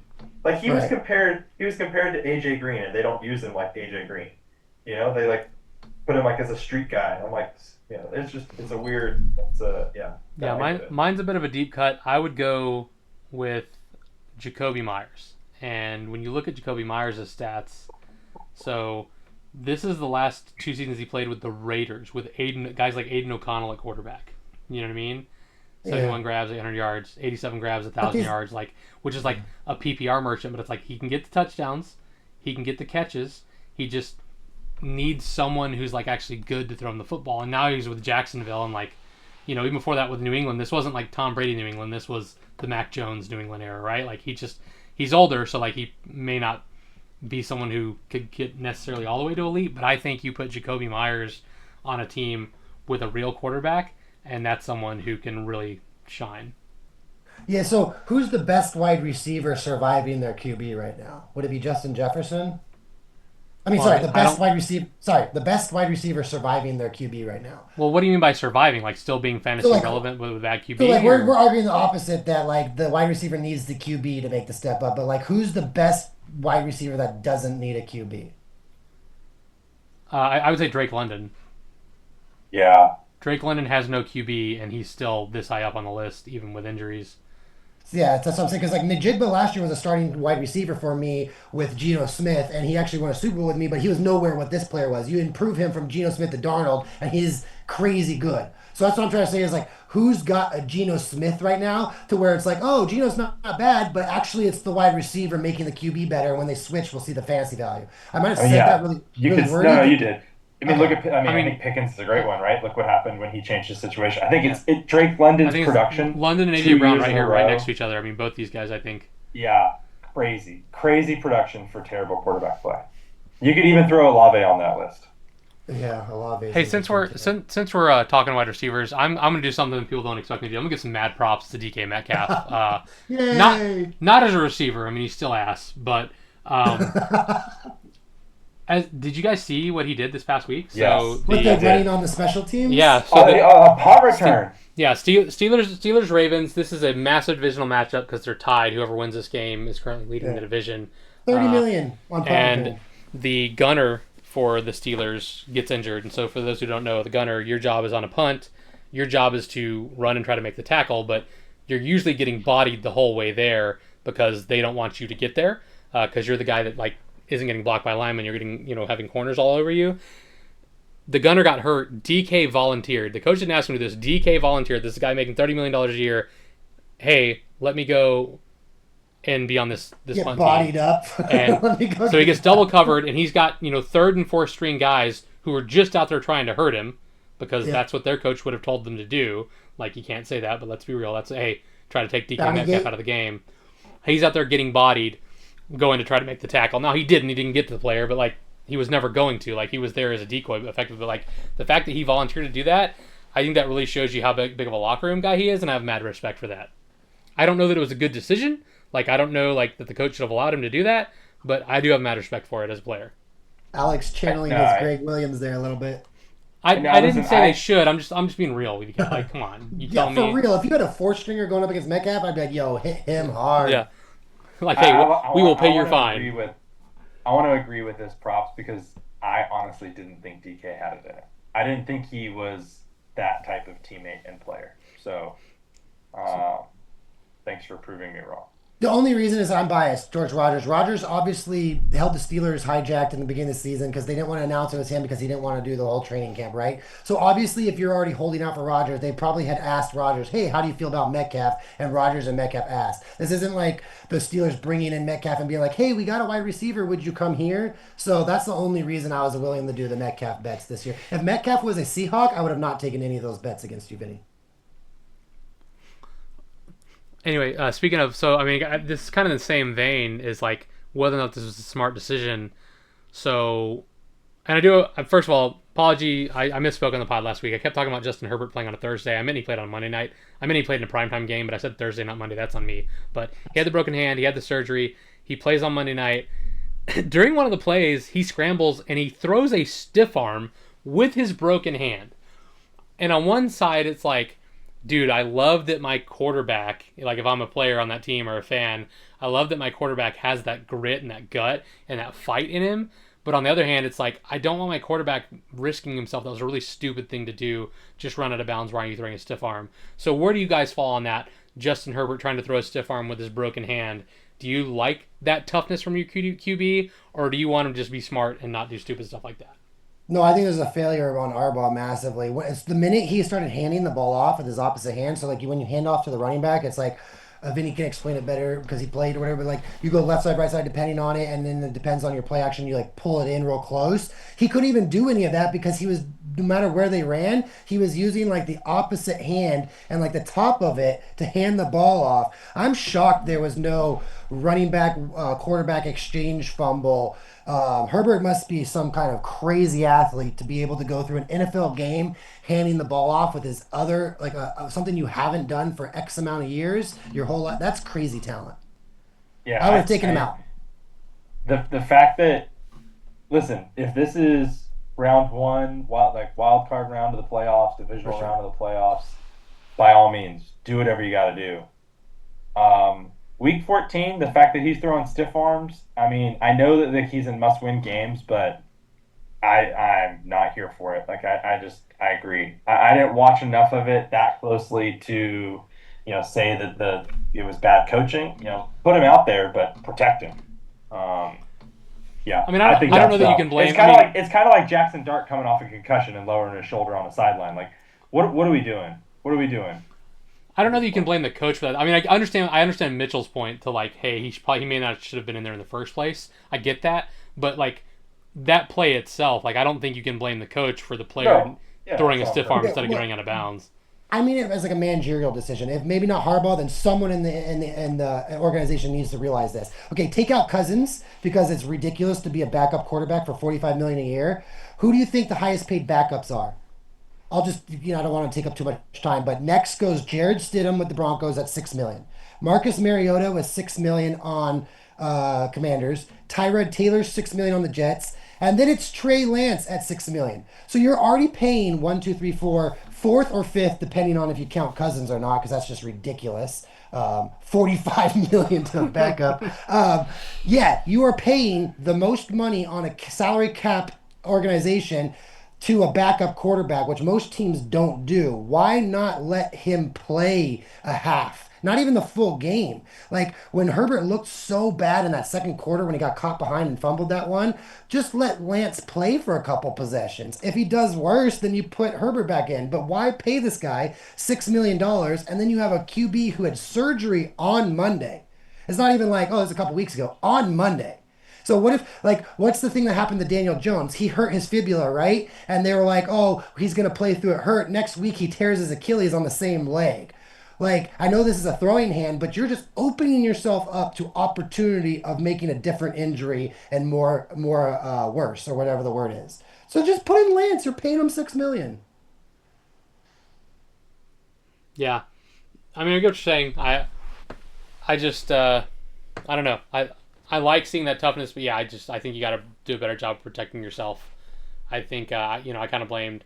Well, I didn't blame that. I think the organization blamed Dayball potentially for Dart getting hurt, but that's because he was calling designed runs. I think that's different than a quarterback scrambling, and also For sure. Dart being a rookie is very different than Herbert, who's a veteran at this point. I mean, I know we feel old when I say that, but it's true. He's a veteran at this point. He needs to know better. So I think in that scenario, you just get out of bounds. You don't try to throw a stiff arm. As much as I like that toughness, like I love. I'm a huge Baker Mayfield guy. I love seeing the toughness he displays, but he's not playing with a broken hand when he tries to do it. So, For sure. all right, got one Do you more. think Burrow Go had ahead. any effect on it? Do you What do you think mean? if Burrow doesn't come back Thursday with his injury so soon, and it's kind of like, do you think he had like a ripple effect where it's like, hey, Burrow's out there basically playing for nothing on a serious injury? Like, Herbert, we're paying you the same money as Burrow. Go out there and play. Well, Burrow was still live to make the playoffs. They lost to the Bills, so they're and then I don't know if they're live anymore, but they were live to make the playoffs when we went out and played that game. So I don't think it's quite the same. It Gotcha. wasn't like he was playing for nothing. But no, I don't. I don't know. I think players want to play. I think in general, if you ever had a player, especially a quarterback, who didn't want to play, I'd be a Yeah. lot more concerned with that than one who did. I think you're in the right ballpark of you have to protect them from Protect them from themselves. themselves. Yeah. Whether or not it was safe for him to play, I don't know. I'm not a doctor, but I have to imagine that throwing a stiff arm with a broken hand is not a wise decision. Yeah, I'd just be so insulted if I were Trey Lance, Alex. You're paying me $6 million. This guy has a broken hand, had surgery on Monday, and you still won't give me a couple possessions. Like, what the hell? I mean, well, if you were better, you'd get to play. All right. Yeah, that's what I'm saying. It's so insulting. Like if I were Lance, I'd be like, okay, so Burrow with one hand is better than me, apparently. I mean, sorry, Herbert with one hand is better than me. All right, move on. Now to the big one. The Colts' woes continue as Danny Dimes tears his Achilles. He's done for the year.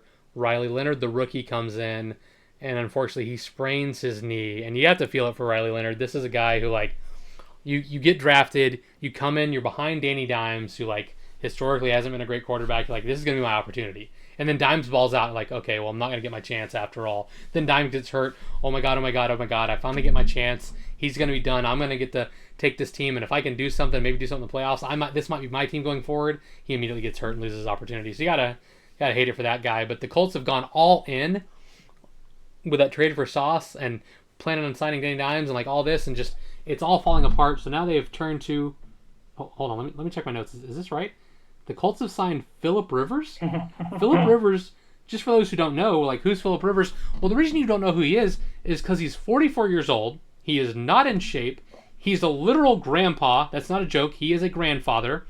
And he last played in the NFL in 2020, which was 5 years ago. So, look, I have nothing against Phillip Rivers. I liked Phillip Rivers. I mean, I was a Raider fan, so I rooted against him a lot, but, like, I drafted him in fantasy plenty of times. No beef with Phillip Rivers. I wish him and his family and his 27 kids and his grandkids all the best. But a 44-year-old who hasn't played in 5 years is a wild signing to me, especially when you consider, like, one of the reasons for this is because they wanted someone who knew the offense. You know who else knows this offense who's currently in the NFL and actively playing? Joe Flacco. And Joe Flacco's not needed anymore this year by the Bengals. They could try to, do something there. Trade deadlines pass, they'd have to cut him. Yeah, that's true. But there's backroom deals they happen all the time. For sure.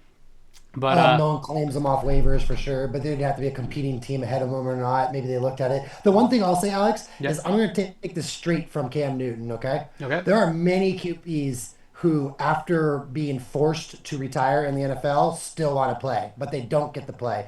Generally, in the most important position in all of football, it's already been massively diagnosed to where if you have a potential to play, a team will already be holding you. And the fact that for 4 years you haven't been asked to play just goes to show how far out of football he is. So Cam Newton thinks this is purely Steichen from the years that he played with Rivers from like 18 to 20 and with the Chargers, and then a little bit on the Colts or whatever. Or I think it didn't overlap. He went to the Colts, but then Steichen wasn't there. This is purely Jonathan Taylor talking to the coaches in a private room. Cam Newton said this happened with, oh my God, what's his name?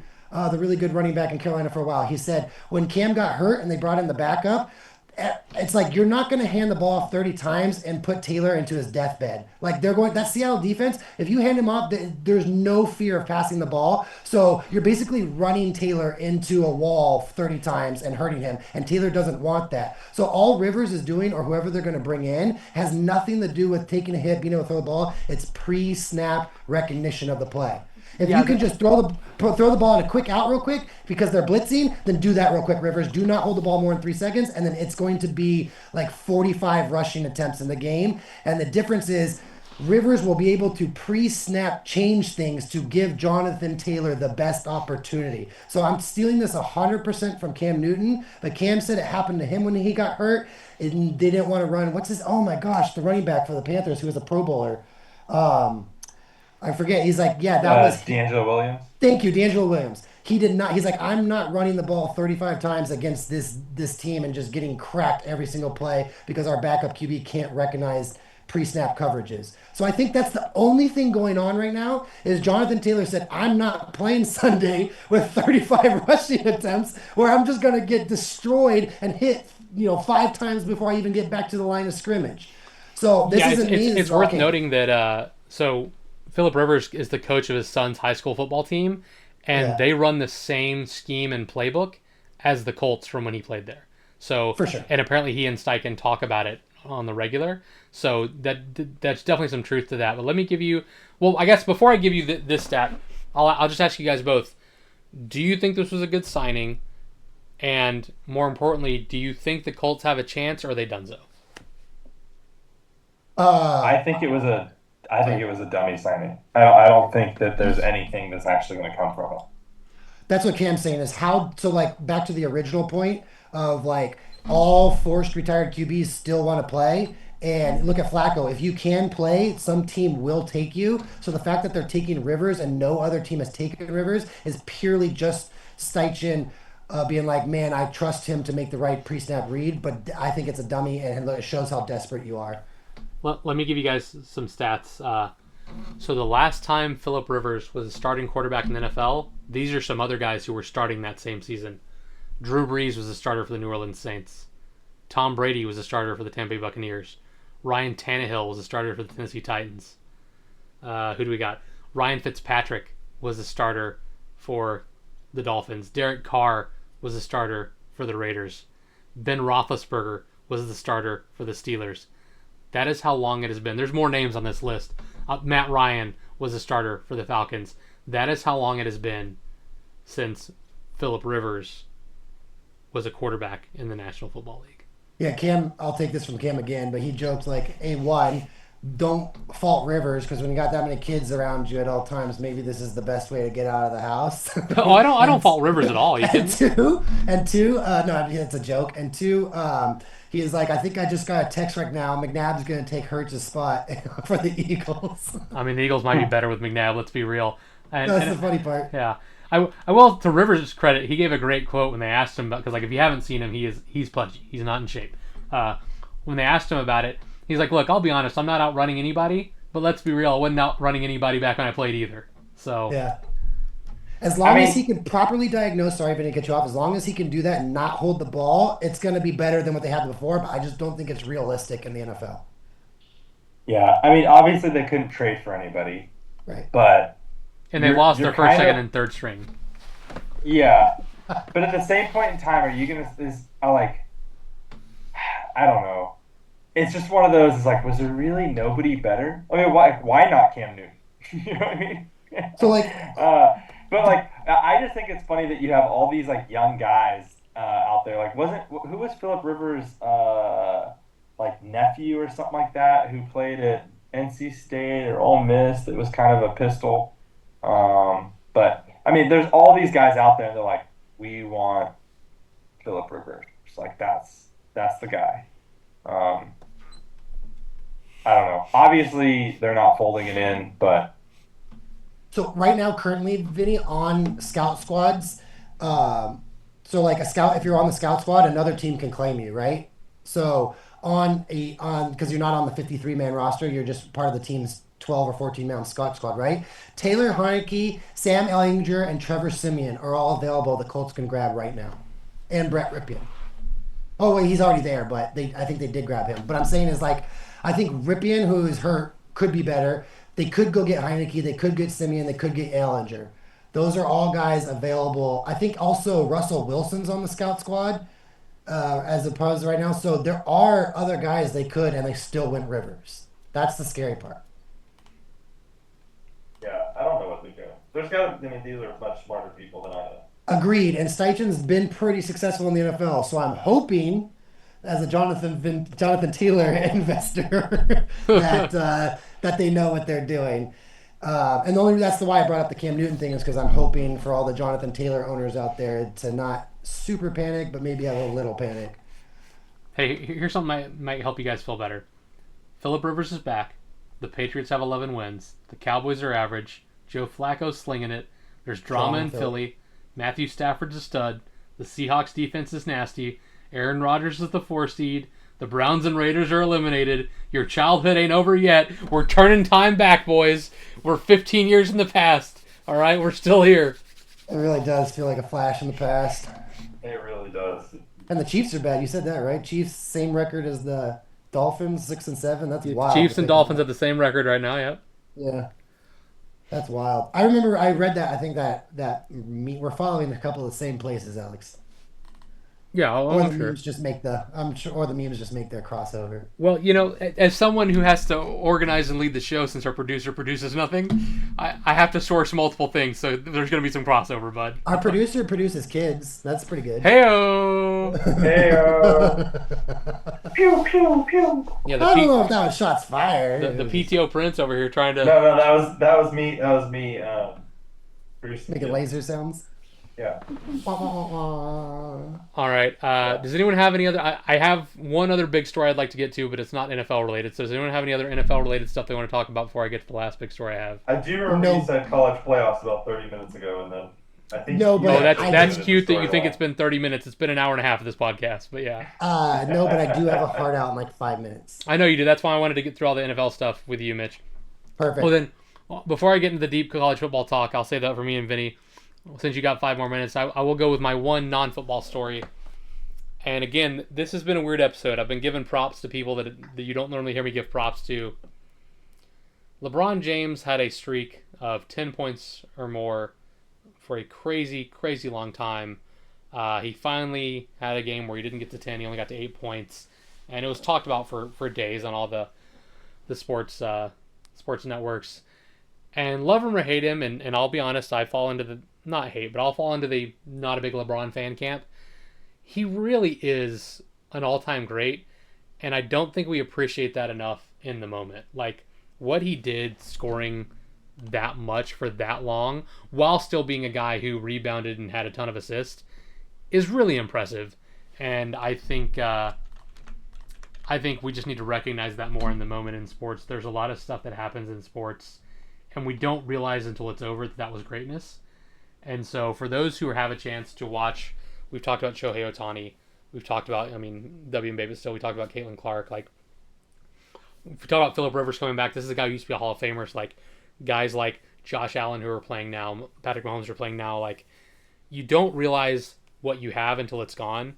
So when you get to see this greatness in the moment, don't miss out on it and appreciate it for what it is. You can still root against them. You can still not want them to succeed, but you should still appreciate that greatness in the moment. And so I just got to give props to LeBron for what he did. Even though I'm not a LeBron guy and I'm definitely anti-Laker, but it was an impressive run. You got to give it to him for that. 2 points to that. I think Parcells said it first, and then Kobe kind of made it famous. But no joke, your best attribute is availability. So if you can be available for a longer time, that's actually like that shouldn't be counted against you.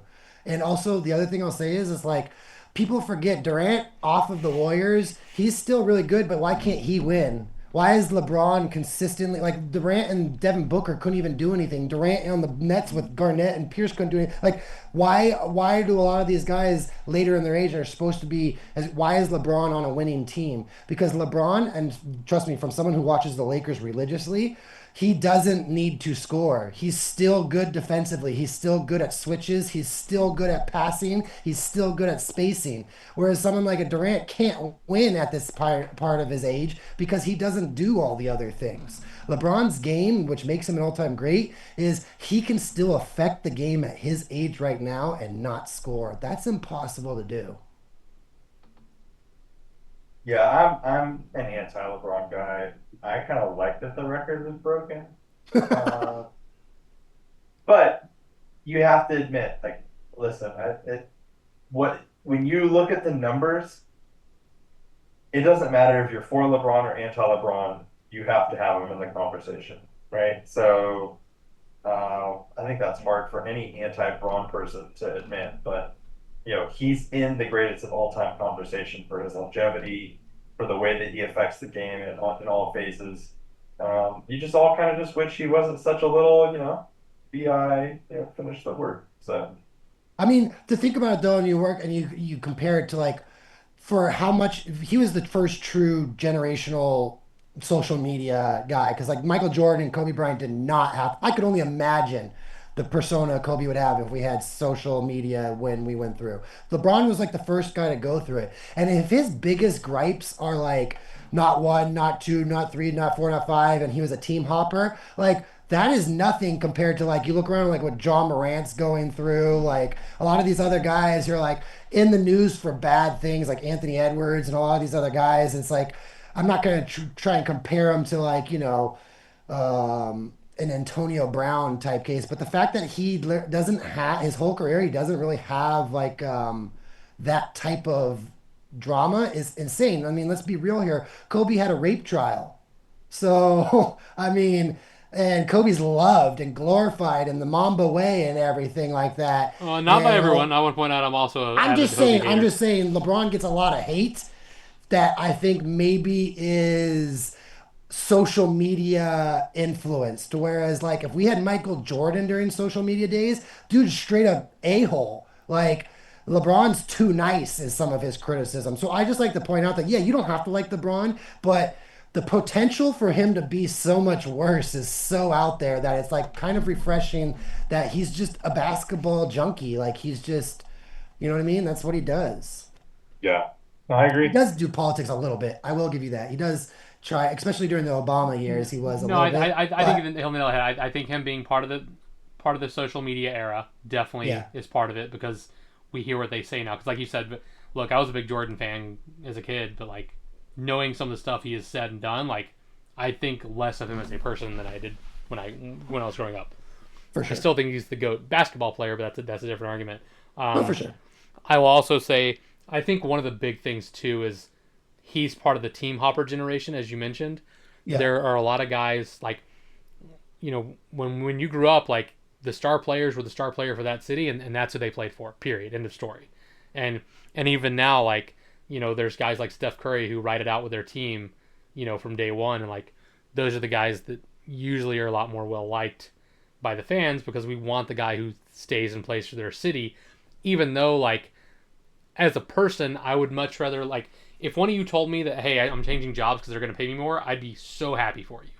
But when a millionaire basketball player does it, I'm like, hey, f that guy. You know what I mean? And like I get that that's a double standard. I understand it, but it's just we we like what we like. We like consistently. We're anti-change, so we want to be able to root for the same players on the same team. So I think the fact that LeBron has bounced around so many places has Yeah. definitely rubbed people the wrong way. But Well, you can't argue with as what he's done on the court.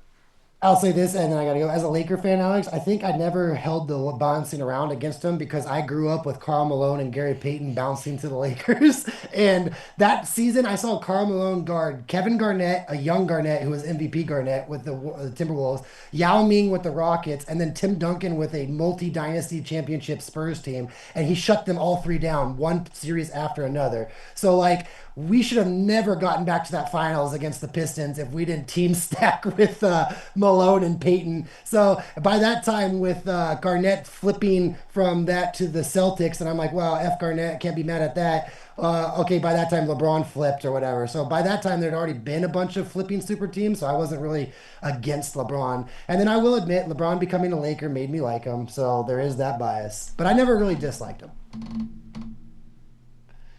Gotta like the the people who want to play for the Lakers. Gotta love it. No, you Good don't. luck, everyone, in this Gotta love playoffs. it as a Laker fan. Yeah, exactly. Good luck, everyone, in the playoffs, unless you're Matt Black. In that case, good season, bro. But other Hey, than can that, we open every podcast with that? Hold on, Mitch. Before you Just go, good be luck in the honest. fantasy football season, unless you're Matt or Mitchell Black. Who you Be rooting like for? that. But who you rooting for between me and Vinny? Who do you want to play next week if you beat Matt?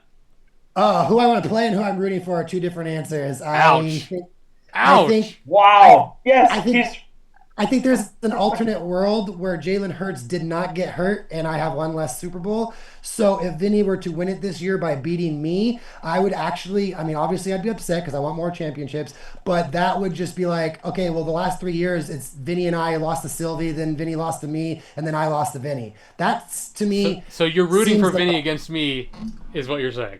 yes, but he would rather play you. I know. I'm well As- aware of what he was real- hinting at. but to be real honest, the winner of you guys, if I don't win, I'm 190% for either Oh, you or you'd be off the pod if you weren't for the winner of our game. So Yeah, so just whoever wants to win between you two, that's who I'm rooting for. That's my answer. Good luck, guys. I gotta go. Just like Later, man. brutally putting down like one of our 5 regular listeners. Just we're not. No, I'm not. middle putting- finger to Matt Black. Yeah. We love you, Matt. Yeah. No, You're Matt, just really good at fantasy. I don't want him to win Yeah. a fantasy. That's the ultimate sign of respect. I don't want him to win.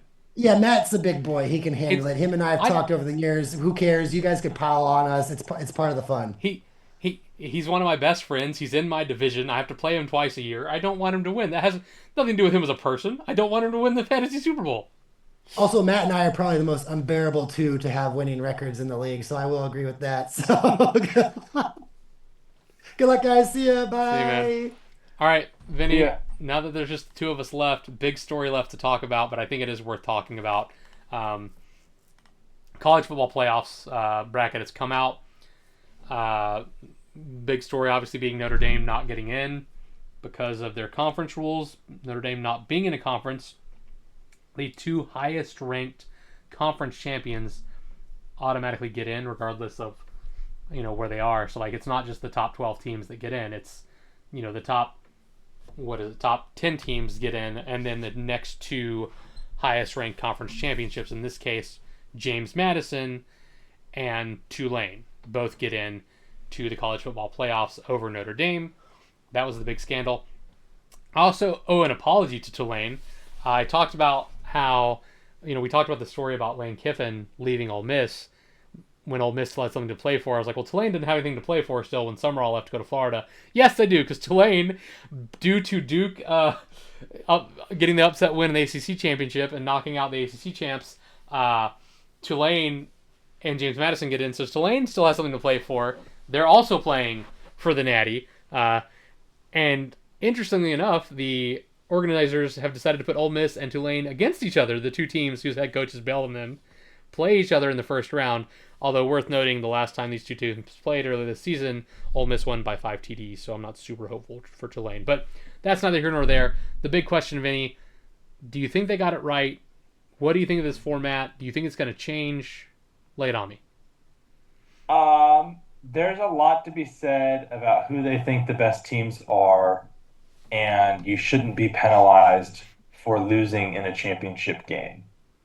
With that said, and I am 100% biased, I do not know how Alabama made it in the playoffs. You mean Alabama, the 3-loss team who just played Georgia on a neutral field and got shellacked? The 3-loss team who got shellacked in the championship game. Granted, they did beat Georgia earlier in the season, but they also have losses to, Florida State, Oklahoma as well. I don't necessarily think that Notre Dame deserved to be in, but Notre Dame loses to Miami and Texas A&M by less than one score. They're a 2-loss team. They didn't beat anybody. And worth noting that Miami and Texas A&M are both in the college football championship, like the playoffs. Right. So I don't know. And again, it might just be my homer bias here. I just, when I found out Bama got in, I was like, wow, that's an interesting move. The more that you kind of watch some of these games, I wouldn't necessarily, the SEC has a lot of really good teams, but then sometimes you're like, is there SEC bias? Do you have to start believing it at some point? I thought if you're talking about quality of wins, why not Texas? I was going to say the same thing. If Alabama gets in with bad losses, why isn't Texas in? Texas had huge wins at the end of the season.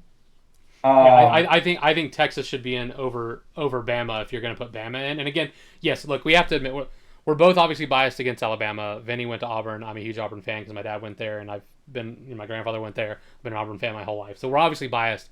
But even if you take my bias out of it, they played Georgia, who is another team in this playoffs, last week. Not 4 weeks ago, not 6 weeks ago, not beginning of the season. They played last week. They played on a neutral field in Atlanta. And while Atlanta is in the state of Georgia, both these cities are equidistant from Atlanta. It's not like Athens is super close and Tuscaloosa is far away. Same drive for everybody. Georgia beat them handily. So it's I don't need to see this again because Alabama's already shown that last week they couldn't get the job done by losing to Georgia, who's a team that they could theoretically play later in the playoffs. Now, they did set up the bracket where they wouldn't meet until the championship if they did play, but still, I think Texas has a better argument based on what's happened in the last few weeks. And Notre Dame, obviously, I think has a better argument based on the last few weeks. So we'll see. I do think, and also, Texas in over Alabama means we get, I get they wanted the rematch here. You give us a Texas-Oklahoma rematch? That'd be great because Texas beat Oklahoma. Yeah. No, and that's what I'm saying. It's okay, so Alabama loses to Georgia in the championship game, shouldn't be punished. They played a bad Auburn team to 7 points the week before. They lose to Oklahoma. They have quality wins over Georgia and Vanderbilt. They lose to Florida State. So it's they're not being punished for their loss to Florida State, but then Texas is being punished for their loss to Florida, lose to Ohio State, and lose to Georgia, but then also beat, at the time, the number 3 ranked Texas A&M, have quality wins against Vanderbilt. Also beat Oklahoma, a team that beat Alabama. So it's it's not that I don't think Alabama has a resume to be in. I just don't know if their resume was, if you putting them in and go, can't be punished for a conference championship, then why isn't Texas in? Can't be punished for not making it to the conference championship rather than lose by 3 touchdowns in it. Well, and if you're saying you can't, and it's also like you can't make that argument because BYU is out because they lost in their conference championship. If not, they would have been in. So that argument doesn't hold water. And also, if you're trying to make the argument that the conference championship doesn't matter, then the main argument against Notre Dame is they weren't a conference champion. That's how Tulane and James Madison got in. So do conference championships matter or do they not? Because if they matter, then Bama's loss, being a big loss to Georgia in a conference championship, should matter the same way BYU's loss mattered. If they don't matter, then BYU's loss shouldn't have mattered, and Notre Dame not playing in one should not have mattered. I understand wanting to get these other schools in here from these other conferences, but at the same time, the whole argument for like, hey, it's not fair that teams like Boise State get left out was back when Boise State would be the number 3 ranked team at the end of the season and not get to play for the national title. If you're not a top 12 team at the end of the season, you shouldn't be playing for national title anyway, right? So like, I don't see the problem with, hey, if Notre Dame's number 11, letting them in instead of James Madison because they were 24th or whatever. I don't know what the final. I don't know if there's a way to see that. Yeah. James Madison was 24th overall. Yeah, that is what I said, which was a good guess by me because I didn't actually know it. I was just guessing. That's a great guess. Yeah. Yeah.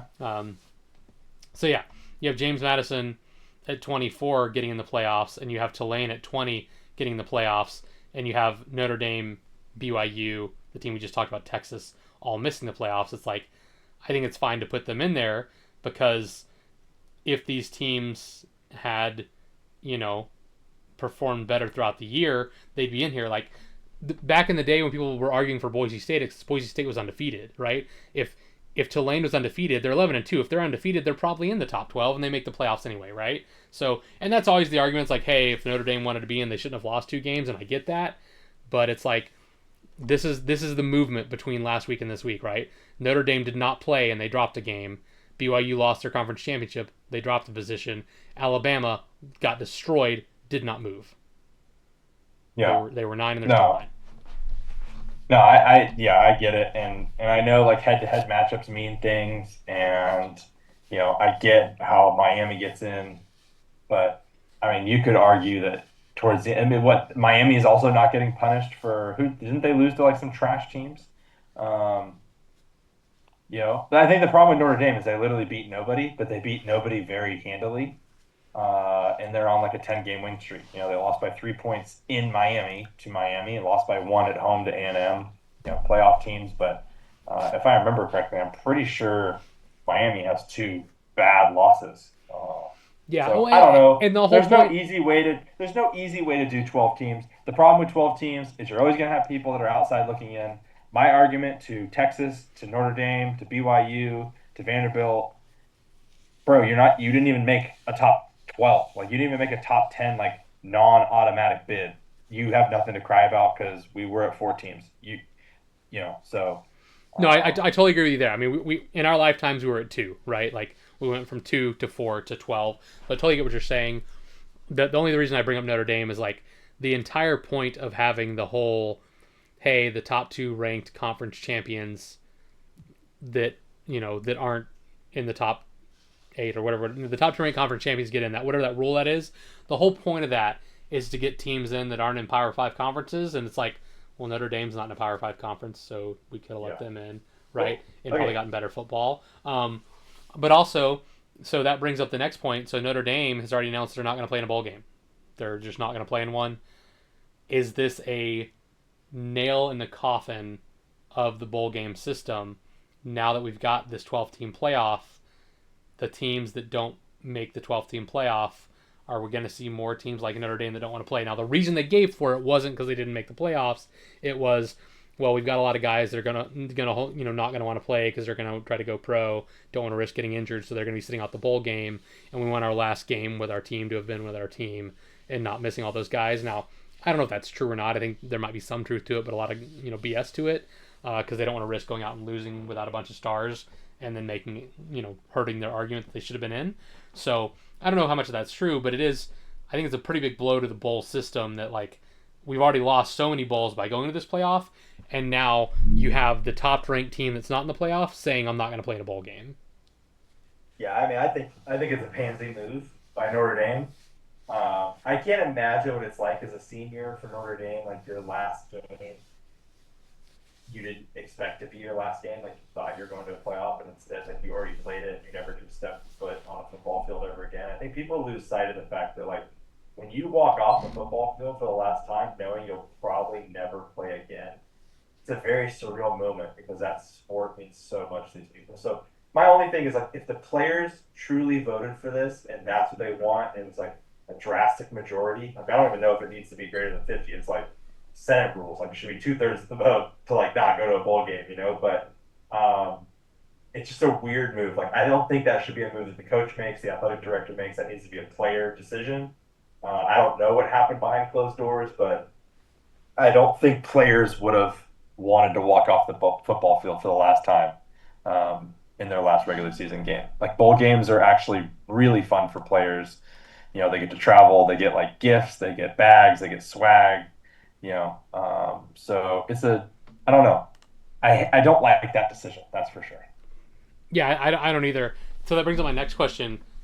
Do you think there's a world where Notre Dame considers joining a conference now? So I know they've been independent for a long time in football, but for all other sports, they've been in the ACC, I believe.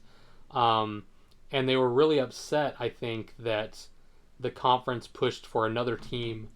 Oh yeah, the conference pushed to make sure to get Miami in over Notre Dame is the argument they're making, because Miami is actually in the conference full time as opposed to being in the conference for everything except football. Because I think Notre Dame's in there for like every other sport.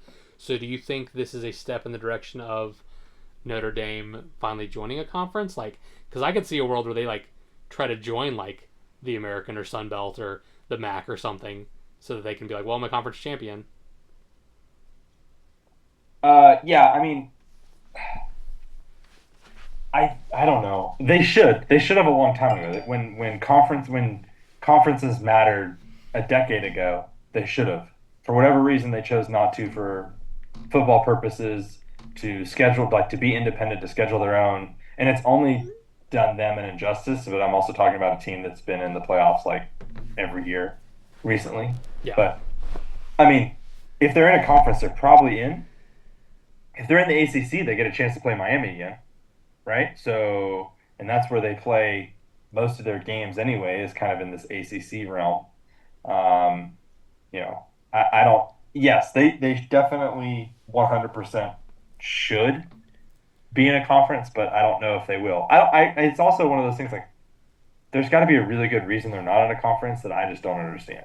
Well, and also like it's not like joining a conference is going to hurt their strength of schedule. Look at the teams they play, man. It's not like they're playing powerhouses out here, which was the big knock on them, right? Like, yeah, their first two losses are the first 2 weeks of the season, but they only played a couple of ranked teams all year, and like the two biggest ranked teams they played, they lost to. Now they were close games. They were very close games, which is their argument for being in the playoffs. Like they lost to Miami by 3 at Miami. They lost to A&M at home by 1. Like those are only 2 losses, but it's like the only other ranked teams they played was USC at 20 and Pitt at 22. Like, yeah, but they also, I mean, you saw the ACC championship. It was Duke versus Virginia. Like Miami didn't even make the ACC championship. If there's one thing that pisses me off about Miami being in, it's like you didn't even play for your own conference championship. The only thing they did was beat Notre Dame head to head the very first week of the season. I guarantee you, if they played right now, they have losses to SMU and Louisville, unranked teams. Notre Dame's losses are to A&M and Miami the very first week of the season on the road. So like I don't know. Like that's again splitting hairs, but this team if they play the ACC schedule, are they better? Like is their resume better? Not this year. Maybe other years, but not this year. Like they played Miami, they played Stanford, they played Syracuse, they played Pitt. They played half the ACC teams. So yeah, it just goes to show you, when there were 2 teams in, we would always argue for the third. When there were 4 teams in, we would always argue for the 5th. Now there's 12 teams in, and we're arguing for the 13th. Well, I guess I want to look at something really quick. Keep that pulled up. while you have it there because I want to see the ACC standings. So you have, let's see, they played Miami and lost. They're over here. NC State win, Boston College win, Pittsburgh win, Syracuse win, Stanford win is so I guess Navy and Southern Cal USC aren't in the ACC. So they're 5-1 in the ACC just this year in games they've played. Well, they went 6-2 in the ACC this year. No, I'm talking about Notre Dame. So Notre Dame went gotcha. 5-1 in the games they played against ACC teams, with other wins against Boise State, Arkansas, Purdue. So if Notre Dame Navy, were in and the SoCal. ACC, they would have played in the ACC title game over Yeah, SMU. exactly. Yeah. Most likely. I mean, all they have to do is play two more teams. Let's say they get Virginia Tech and North Carolina, or they beat Florida State, they beat Wake Forest, they beat Louisville. So it is an interesting conversation. Like their one loss in the ACC was to Miami, and so yeah, I don't know. They're probably in it if they're in a conference, to be honest. Yep. Yeah. No one blame but yourselves. But just it is interesting. I just feel it's one of those where like, look, I hope we get good games. That's all that's really going to matter. But if we go out and we don't get good games and we get like some garbage on some of these teams that we don't think should be in, like that's going to be really disappointing. Like if Oregon TCU, goes out Georgia in the championship, like if Oregon beats James Madison by 50, if Oklahoma blows out Alabama the same way Georgia did, if Ole Miss wins by 45, if A&M wins by 30, like that's a waste of a first round when it's like we could have had Texas Oklahoma, we could have had Ole Miss Notre Dame, you know what I mean? We could like just these things we could have had. So yeah. No, I completely agree. I think I mean, and let's be honest, let's look at this. Texas Tech, Oregon, great game. But does anybody want to see Georgia, Ole Miss? Not really. Ohio State, Miami? Not really. It's one of those things where sometimes the 12 teams is just too many. Like there's good teams that are out there, and when you're throwing JMU in there and Tulane in there and handing out these pity invites, it's kind of like, all right, cool. I mean, I don't want to see BYU in it. Good for BYU. I don't want to see them in it. yeah. So No, I get what you're saying. As an SEC fan, I'd be happy to see Georgia Ole Miss. But if you don't live in the Southeastern United States, that's a lot of the country that probably isn't interested in that game. yeah. So it's especially without Lane Kiffin. Yeah. Yeah. All right, man. Well, that's all I got for this week. You have anything else, or we'll wrap it here? We'll wrap it here. I just want to shout out Indiana. I didn't know your game was that good. I didn't know. Indiana balled out. Indiana balled out this year for sure. I mean, going into it, I would have thought Ohio State wins by 20. They're the national championship favorites, and now I'm like, I mean, look. Now they did them pretty dirty by putting Alabama and Oklahoma at 8 and 9. But that's okay. You have to play Texas Tech or Oregon versus Ohio State or Georgia in the second round, and I think that's solid. Also, I hate to say this is an SEC homer, but look at how the rankings broke down. Big 10, SEC, Big 12, Big 10. 4 of the top 5 are non-SEC teams. And then it goes SEC. Right. I'm not saying they're not in. I'm just saying for the top 5 non-SEC. Yeah. No, I agree. All right, man. Well, thanks for being here. I hope you all enjoyed it. Long episode. We kind of did it in reverse, and a lot of me trying to convince Mitch who to start. But fantasy playoffs are here. We hope you're in them. If you are, great. We wish you all the best. If you're not, root for the guy you like and root against whoever the Matt Black is in your league. Just kidding, Matt. But yeah, thanks for listening. Peace out, everybody. Hope you enjoyed it. See ya. Hope the Sharks go on dry land this week. Wow, rude. Well, we're the Land Sharks now because we're coming for that Phoenix. All right. Yep. That's not what the logo is. All right, see ya.